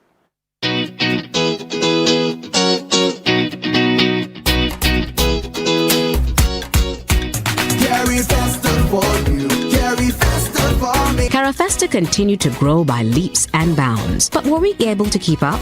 Over 2,000 artists from 32 territories around the region were involved in Carifesta 5 held here in Barbados in 1981. In the build-up to the event, it was described as one of the most modest since 1972 compared to the previous editions, and mention was made of the lack of venues and those available being small in size. Notably, however, that year, the special honorees were Edna Manley of Jamaica for sculpture, Beryl McBurney of Trinidad and Tobago for dance, Slinger Mighty Sparrow Francisco out of Trinidad and Tobago for music, the late Frank Collymore from right here in BIM for literary work, Nicholas Guillen from Cuba, writer, and M. Cesar out of Martinique for literary work. Mutual heritage, regional unity. Mark your calendars. On Friday, August 22nd, all roads lead to Queen's Park for the Carifesta 15 opening ceremony. It all kicks off at 4 p.m. with the vibrant parade of nations from Golden Square Freedom Park Then the energy turns all the way up at 5 p.m. in Queen's Park. Over 300 still walkers, dancers, drummers, aerialists, a full theatrical production, and a live orchestra will transform the space into a cultural spectacle. Come out and experience live performances from Alison Hines, Mahalia, Mikey, Adrian Clark, Wesley Wallace, Nikita, and more. This is more than a show. It's a moment for the region. Admission is free. Don't miss it. Carifesta 15, Caribbean Roots, Global Excellence. On Friday, August 22nd, Queen's Park, is the Carifesta 15 opening ceremony. Morning, morning, morning. Good morning. Good morning to you. When you talk about Caribbean people and Caribbean things, we couldn't possibly do Carifesta without a few drinks. We mentioned them a little bit earlier with the Vincent crew. Now we have Aaliyah Nichols joining us, and she's a mixologist for the last 3 years.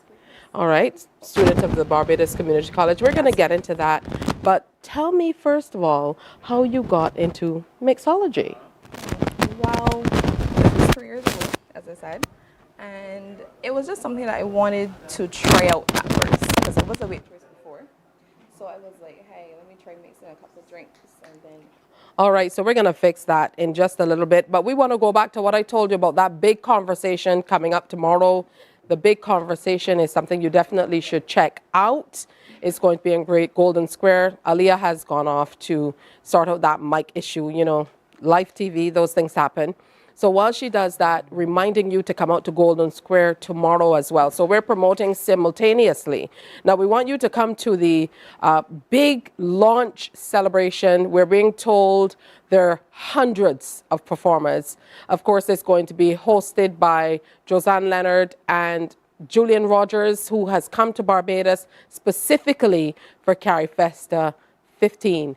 So it's going to be an exciting time to showcase our talent. Of course, all of the contingents are going to be on display. I'm told over 2,500 people are here from across the Caribbean and the world for Carifesta 15 already. And other people are coming as well. Plus, there will be 33 countries and delegations represented. So that big talk, that big conversation with enough action that I told you about, is real change, real sustainability. It comes off tomorrow at Golden Square. The Honorable Dr. Ralph Gonzalez, the Honorable Mia Amor Motley are on that panel. And as you can see, it's going to be a real big conversation. Make sure you come out for that as well. Of course, we're going to bring it all to you live right here with CBC as the official broadcaster. We are bringing you all of the action. Now, after that launch, tomorrow, there is a super concert that is happening later in the evening. Did you hear? Burning Flames will be there. Machelle Montano will be there. I can't tell you how exciting it's going to be, so make sure you go. Unfortunately, we won't be able to bring that to you here on TV8. All right, back to you, Aaliyah. Yes, please. All right, she's back with me. Tell me how you got into mixology. Right, so I was a waitress at first, and I decided I can probably learn to make a couple of drinks or two. And that is how I got into, you know, I learned, I also went to classes, and then boom. Then boom, Mixology, here we are. here we are. Making a couple drinks. What's the first drink that we're making this morning? Okay, so the first drink is a taste of Bim, and this is passion fruit, tamarind. I want to help. Of course. All right. So tell me what to do. So maybe we can make it together. So you tell me it's passion So we're fruit? gonna do 1.5 ounces of our very own Mount Gale silver. Okay, and, so 1.5 ounces. Good stuff. I'm breaking the seal. How about that? I don't know the last day I broke the seal on some rum. I don't think it's been ever. Okay, so this is 1 ounce? No, this is 2 ounces. Oh. So you have to do 1.5 ounces. So how do I know? You have to read it inside? No, it's okay. You can go ahead. You got it. I'm pretty sure you have it. Yes. If this Okay, is so 2 yes. ounces, I think that I've passed the 1.5 ounces. You're good. You're good. Okay, now you go ahead and you pour that in. What else am I getting? Okay, so then we're gonna do 3 ounces of the tamarind that you just set aside. Okay, we have to see what's going on back here. So 3 ounces of tamarind. Yes, please. Give it a little shake first. So you have to give it a little shake. You Give do it a that. little shake. What's it? Is this like a tamarind syrup you do? No, well, it's like a tamarind juice. Okay. Yes. How do you make it? So it's tamarind, it's nutmeg, it's clove, obviously sugar, yes. All right, that sounds good. I just know eating a lot of tamarinds when I was little. Yeah, I don't think children eat a lot of tamarinds now. No, they don't. Okay, so some tamarind juice. And then some passion fruit juice, 2 ounces. Let me close this run before I can't finish the show. And then 3 ounces of 2 juice. ounces. 2 ounces of juice. Yes. Mm-hmm. And this is a taste of BIM. Yes, passion fruit, tamarind, and of course rum. And rum. And rum. How about that? How do you determine how you're going to kind of mix up? Oh, you have to try. Trial and error. Okay. Trial and error. An ounce of lime juice. Have to go with lime. That's also You have to Beijian. balance everything out, and then a half of A some little bit simple of sweet syrup. as well. Yep. That's looking and sounding good already. And then we're gonna put our glass of ice.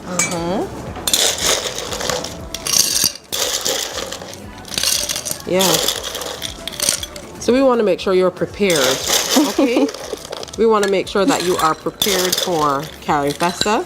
So this is a great drink you can make when the Caribbean friends are coming through. A taste of BIM, she says it is. I'm going to have to bring in one of these fellas to taste this. I'm not sure I can bring in the interns. We also have some interns in with us. All right, so Give you're it a good shaking. shake. Yes. And then we're gonna strain it over our ice. All right.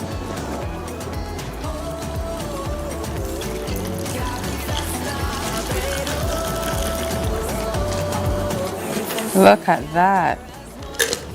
It's called the taste of BIM. And we cannot forget our garnish. And we garnish with a lime. And Look maybe a at cherry. that. That's our first drink. That is a taste of BIM, people, right there.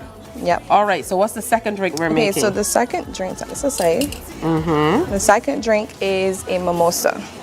Listen, at one point in time in my life, this was at the irresponsible stage. The mimosa was my favorite drink. We'll see if you're going to take me back to those places this morning. Well, we'll see. Let's go. So we have some sorrel and we have our prosecco. So we're going to do 3 ounces of sorrel. 3 ounces of sorrel. This is sounding like Barbados all over again, right? The good thing about this Aliyah, though, is across the Caribbean, people also use some of these similar ingredients. Yes. So there's so many similarities for us. Yep. And then, oh no. Celebration. Somebody shook the prosecco. And then our prosecco. All right. Now I know people usually do mimosas with orange juice or whatever, but A sorrel is a mimosa with nice sorrel. sorrel is a nice touch. All right. Plus How we're about trying to do a BIM. It definitely will have a taste of BIM. So how about that? Mimosa is usually something that people do for breakfast parties Yes, or if you do brunch or what have you, but try it instead of with orange juice, with sorrel. Yeah, that's a good twist. And then you can also as if that wasn't enough. My girl brings out a torch. yeah, so we can also do, let me grab it, a rosemary flame. I think these guys are trying to set off the smoke alarms in the studio this morning. What does the rosemary do for the flavor? Just the aromatics. Oh, aromatic, she says. Yep. Look at this. And it's just a sorrel mimosa? Yes. Look at that. A sorrel mimosa. With a touch of rosemary. With a touch of rosemary. Yes. So when you take a sip, you can smell the rosemary, you can get that. I'm getting the rosemary now. Yep. Yeah, beautiful drink. And drink number 3, we're giving you some options. You know, maybe one a day. You can get it in rotation. The third drink now. Yeah, so this is a mocktail. Okay. Because not everyone drinks alcohol. So we can't forget those people. for the little ones. So No. maybe these guys, the interns. No. A mocktail doesn't have alcohol, right? It doesn't. But some adults don't drink alcohol either. Oh, okay. We have to cater for those. There are adults who don't drink alcohol? I've never heard that before. No, you have. Okay, so this drink contains mint, cucumber, and mango, and we top it with soda water. Okay. So mint, cucumber, and mango. And mango, that certainly sounds healthy. Yeah, it does. I mean, that's half the battle, right? You're getting your veggies in. I'm sorry, I take that back. I can see the advocates outside picketing CBC right now. The Tisha Hines. Well, it's a mocktail after all, so there's no alcohol in here, so I'm right. Exactly. All right, so just a mango juice. So repeat for those people who are putting it all together. So orange, mango juice, mint, cucumber, and soda water to top it off. Give it a little spritz. Yeah. If you're gonna have people over, easy enough. Are you gonna muddle or? Well, you can muddle, but you can also shake it too to just release the oils and stuff in the mint and get the cucumber. All right. Yeah. So we can we can shake it up. All right. So some ice. All right. Good stuff. There we go. Also, that's for this one. And I also decorated this glass with some cucumber. I thought that was the glass itself. Oh no, it was me. Look at that. That is talent. So you didn't do anything. You just kind of sliced it thinly. Thinly, and then you just place it around the glass. It will stick. Yes. All right. Good stuff. So now we're gonna shake this up.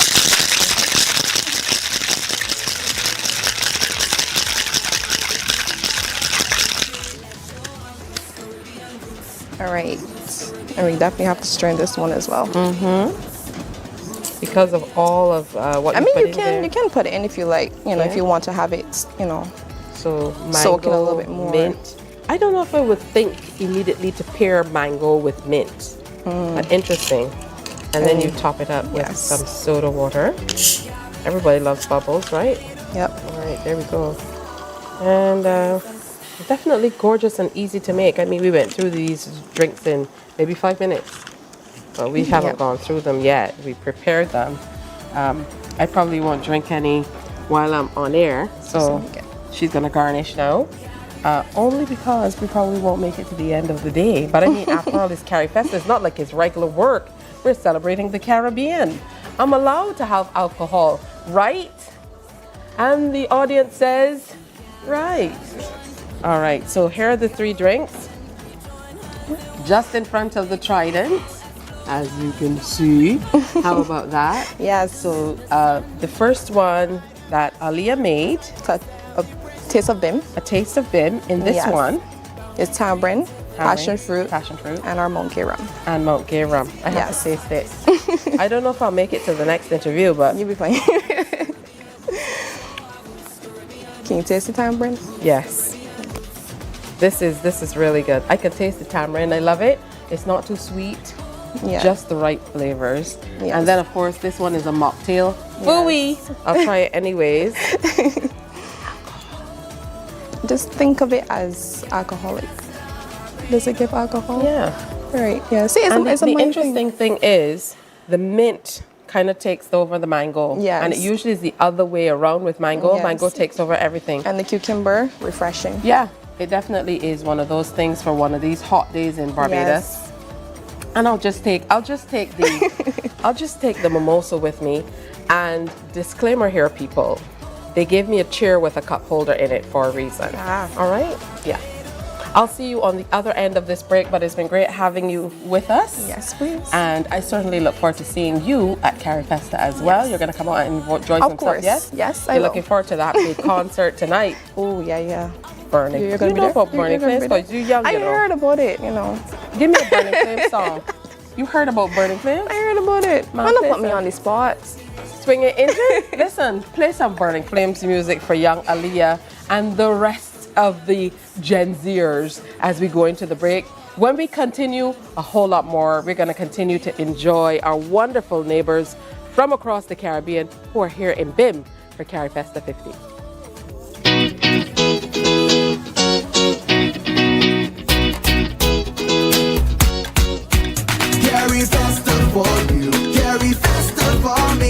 Let us take you back to July 19th, 1981.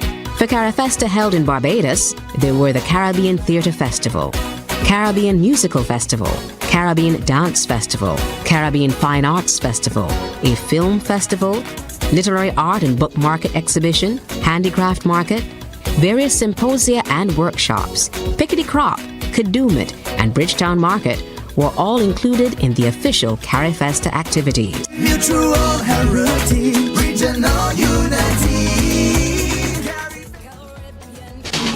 Mark your calendars. On Friday, August 22nd, all roads lead to Queen's Park for the Carifesta 15 opening ceremony. It all kicks off at 4 p.m. with the vibrant parade of nations from Golden Square Freedom Park. Then the energy turns all the way up at 5 p.m. in Queen's Park. Over 300 still walkers, dancers, drummers, aerialists, a full theatrical production, and a live orchestra will transform the space into a cultural spectacle. Come out and experience live performances from Alison Hines, Mahalia, Mikey, Adrian Clark, Wes Wallace, Nikita, and more. This is more than a show. It's a moment for the region. Admission is free. Don't miss it. Carifesta 15, Caribbean Roots, Global Excellence. On Friday, August 22nd, Queen's Park is the Carifesta 15 opening ceremony.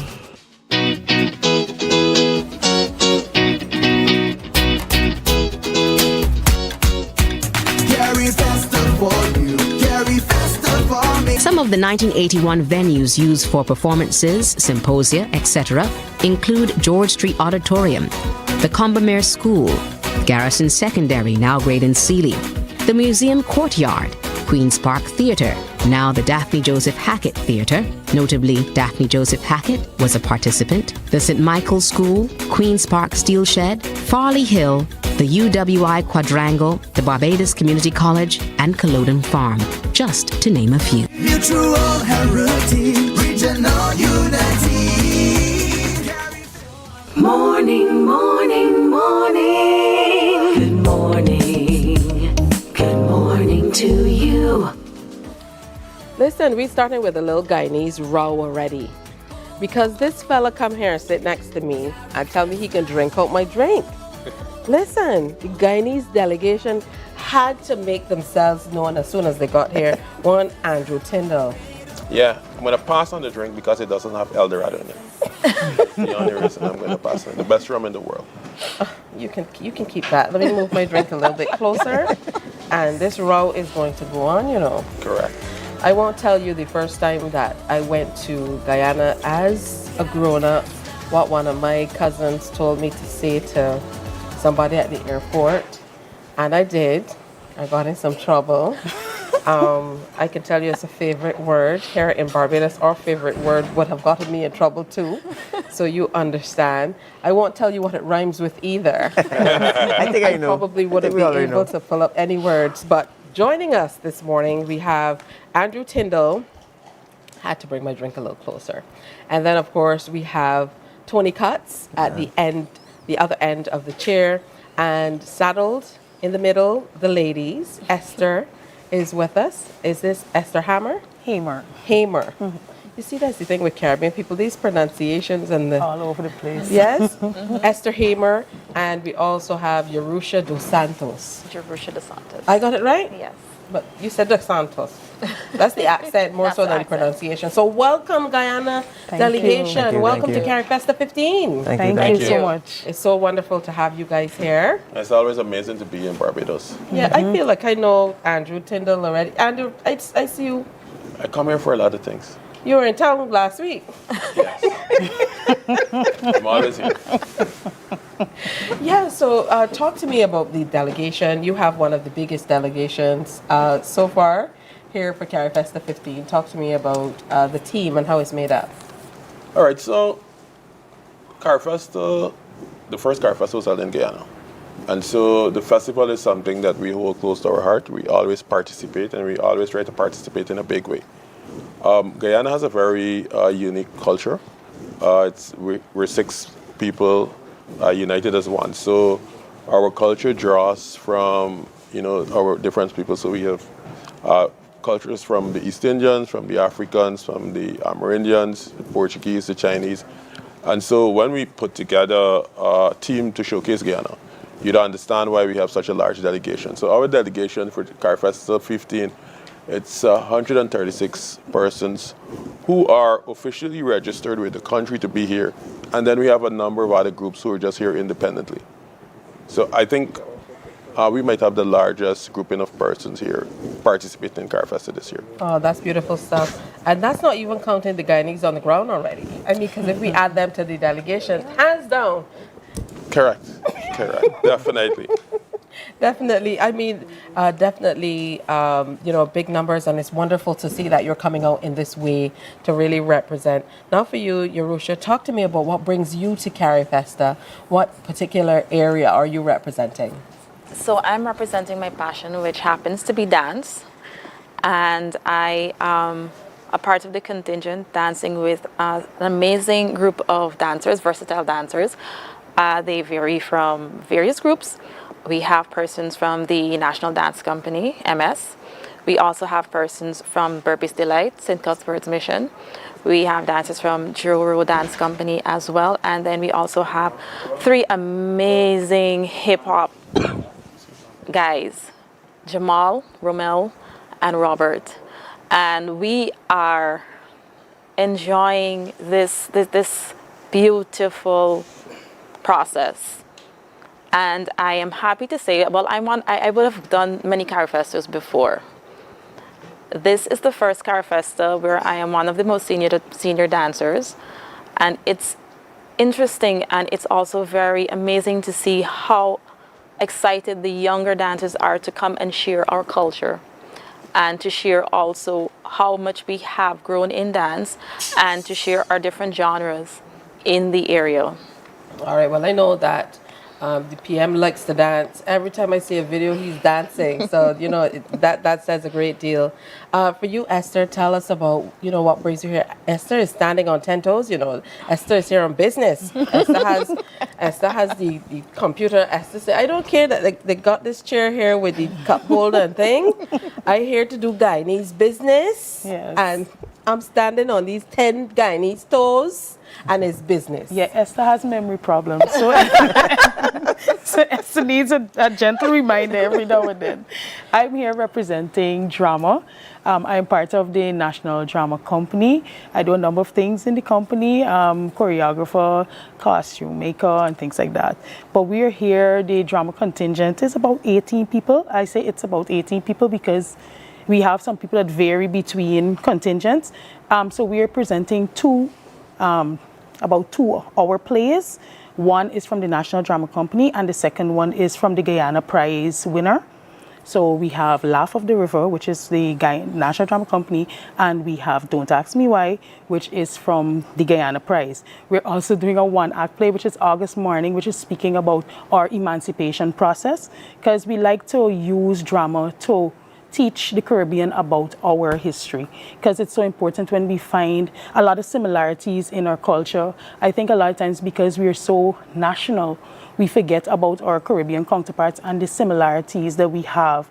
So when I feel like even with all the performing arts, when you perform, people get to see what is similar, what is different, and then we learn to appreciate and love one another for who we are. Yeah. So that's why I love Carifesta and I love being a part of this experience. So the National Drama Company is also presenting other pieces. We have some poems, dramatic poems, because we're a little extra, they like to say. So we're presenting some dramatic pieces that speak into our culture and also our relations with other Caribbean nations and things like that. So we have a number of pieces. In all, I think we have about 15 pieces, but we'll be performing at different venues. One is Daphne Joseph Hackett Theatre. We are also going to be at Combermere High School. We're at the Saltwater Towns. We came by sea. That's tomorrow. So That's if y'all are tomorrow, not, yes. if y'all are not busy, it's also going to be live. So we're going to encourage everybody to come up. That's one of the things that's going to be live on CBC as well, and online. So we're streaming that live. Okay, thank you. So on the 24th, we have Don't Ask Me Why at Daphne Joseph Hackett Theatre. That's from 4 p.m. to 6 p.m. Don't mind me talking fast. I know you have a little time. Yes, August Morning is on the 25th, 7 p.m. to 9 p.m. at Combermere High School. The 27th of August, we have Laugh of the River at Combermere High School as well, 7 p.m. to 9 p.m. And on the 29th, we're going to be in Echoes from the Yard in Church Village Green, St. Michael. And we are going to be doing some of our dramatic poetry pieces there that speak into our folk characters like Olag and Baku and all of that. All right, I love that. When do we start talking about Caribbean folk characters? I look forward to maybe having a Caribbean type show where the folk characters from across the region are the superheroes and villains within that's it. Interesting. Can you imagine? And I think that is a very interesting point you raised there, because it's a way of sustaining our folk traditions, and it's a way of presenting our folk characters in a positive light. Yeah. You know, because a lot of times, or over time, you know, people try to attach a bad stigma to a lot of our folk characters. And so having them presented in a positive light and as the superheroes of the Caribbean, I think it does a lot for the way people develop an appreciation for it, but in the way they look at it and how it is sustained across the With Caribbean. their various accents. That would be interesting. Listen, we got to write the paper. Correct. Let's write the paper and get it done. Now, why does something tell me that Tony Cuts, the name Cuts, has something to do with his sharp haircuts here this morning? So I used to cut hair before. You brought the barber I was with a you, barber. right? I was a barber. So I have a barber shop right now, but right now I represent music. I'm an artist. I sing, chutney music. This is my first Carifesta. I'm excited. I mean, I always come to Barbados, but come for Carifesta to represent Guyana. It's amazing. All right, that's beautiful stuff. When you come to Barbados, you down in Black Rock? Sorry? You go down to Black Rock? I don't know names. I just go where people take me. Oh, because there's this nice place in Black Rock where a lot of the Guyanese go. What's it called again? I can't remember. I'll remember at some point in time. Just there off the roundabout. Pardon? Flash Zone. Flash Zone. Oh, I know. Yes. Definitely have to check in with Flash Zone. So tell me a little bit more about your music, Tony. And the guys in the back are going to put up a little bit of Tony Cuts music. Yeah, so like I said, I represent chutney music.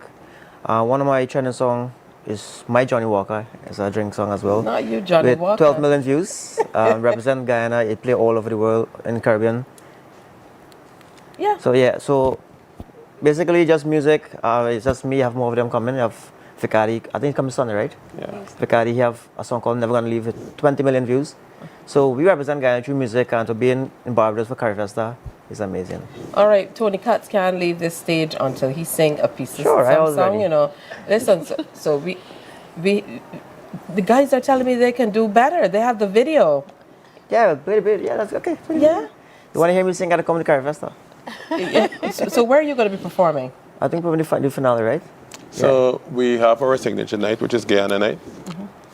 We're still negotiating with the Secretariat to have a chutney show because we're bringing a number of chutney artists. Okay. There isn't a chutney show for Carifesta, but I think there are people who are here that would have that appreciation. So it's something we're still trying to work out with them, and I'm sure that we'll be able to have that opportunity. But we'll also have a 1 hour show in the Grand Market on the 29th. It's a 1 hour Guyana music on display, and he'll be a part of that show as well. All right, so Tony, tell me a little backstory behind chutney music for those people who don't know. So chutney music, it basically represents through Trinidad, Guyana, and I don't think I've heard anybody sing chutney here. Suriname is huge in Suriname as well. And like you said, the name, Tony Cuts, I used to cut here. And I just cut here, and I used to cut my friend Vicari. He's a chutney artist in Guyana. And he was my customer. And we talk about music. He's like, yo, I'm an artist, and I see you have a guitar there. I was like, yeah. He said, go with me, 1-2 gigs, and see what's up. And I went with him. Within 1 to 2 years, I become one of the most recognized guy in the country through music. And now I represent guy all over the world. I went to England, I went to St. Martin, New York, Toronto. So in Barbados for Carifesta for the first time representing Guyana, I'm excited. I've not been back to Guyana for a minute. The last time I was there, Club Avalanche was still open. Don't respond. But I could tell you though that Guyana is the place to be now. Yeah, I know. We have one of the fastest growing economies. We are leaders in sustainable development, biodiversity, and it's interesting that we're looking at how at home how we use culture to encourage and teach people how to preserve, their biodiversity, how we preserve our forests, how we have a more sustainable economy. And so our president is very big on that, and so this is something we're working on. All right, that's good stuff. So we're going to take you out of this session listening in to Tony Cuts. We're adding to those 12 million views that he talked about, but come out and see him performing. Hopefully we'll be able to get that Chutney Soca show.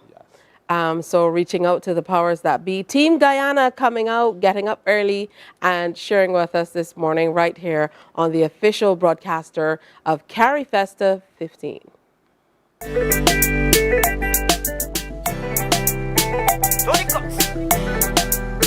Shakti Studios.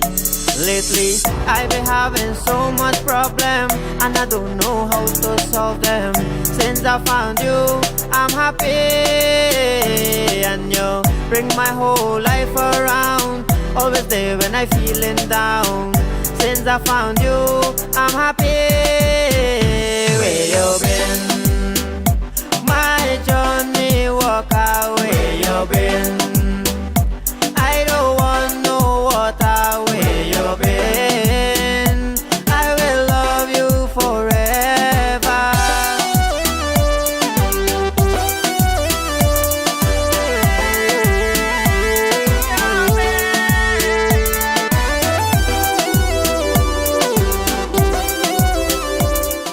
Mark your calendars. On Friday, August 22nd, all roads lead to Queen's Park for the Carifesta 15 opening ceremony. It all kicks off at 4 p.m. with the vibrant parade of nations from Golden Square Freedom Park. Then the energy turns all the way up at 5 p.m. in Queen's Park. Over 300 still walkers, dancers, drummers, aerialists, a full theatrical production, and a live orchestra will transform the space into a cultural spectacle. Come out and experience live performances from Alison Hines, Mahalia, Mikey, Adrian Clark, Wesley Wallace, Nikita, and more. This is more than a show. It's a moment for the region. Admission is free. Don't miss it. Carifesta 15, Caribbean Roots, Global Excellence. On Friday, August 22nd, Queen's Park is the Carifesta 15 opening ceremony. All right, well, that's it from us for now. We want to encourage you to make sure you come on down to Queen's Park. It's going to start from Bridgetown, and the parades will make their way, the contingents will make their way into Queen's Park for the opening ceremony. Tonight is the super concert. Tomorrow we have those big conversations in Golden Square. Stay tuned to the Caribbean Broadcasting Corporation official broadcaster. Go to carifesta.net to find out more information, and of course go to their YouTube page so that you can follow the streams as well. On behalf of the entire team, we'll see you again as we continue to cover Carifesta 15. Wake up, wake up, wake up, wake up. Barbados, get up. Good morning, Barbados, good morning. Good morning to you. Good morning, morning, morning, morning. Good morning to you. Good morning, morning, Barbados. Good morning. Good morning to you. Good morning, morning, Barbados. Good morning. Wake up, wake up, wake up. Morning to you. Mark your calendars. On Friday, August 22nd, all roads lead to Queen's Park for the Carifesta 15 opening ceremony. It all kicks off at 4 p.m. with the vibrant parade of nations from Golden Square Freedom Park. Then the energy turns all the way up at 5 p.m. in Queen's Park.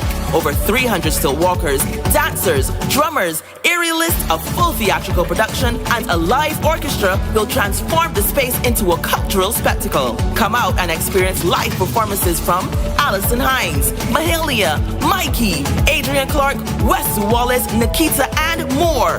This is more than a show. It's a moment for the region. Admission is free. Don't miss it. Carifesta 15, Caribbean Roots, Global Excellence. On Friday, August 22nd, Queen's Park is the Carifesta 15 opening ceremony.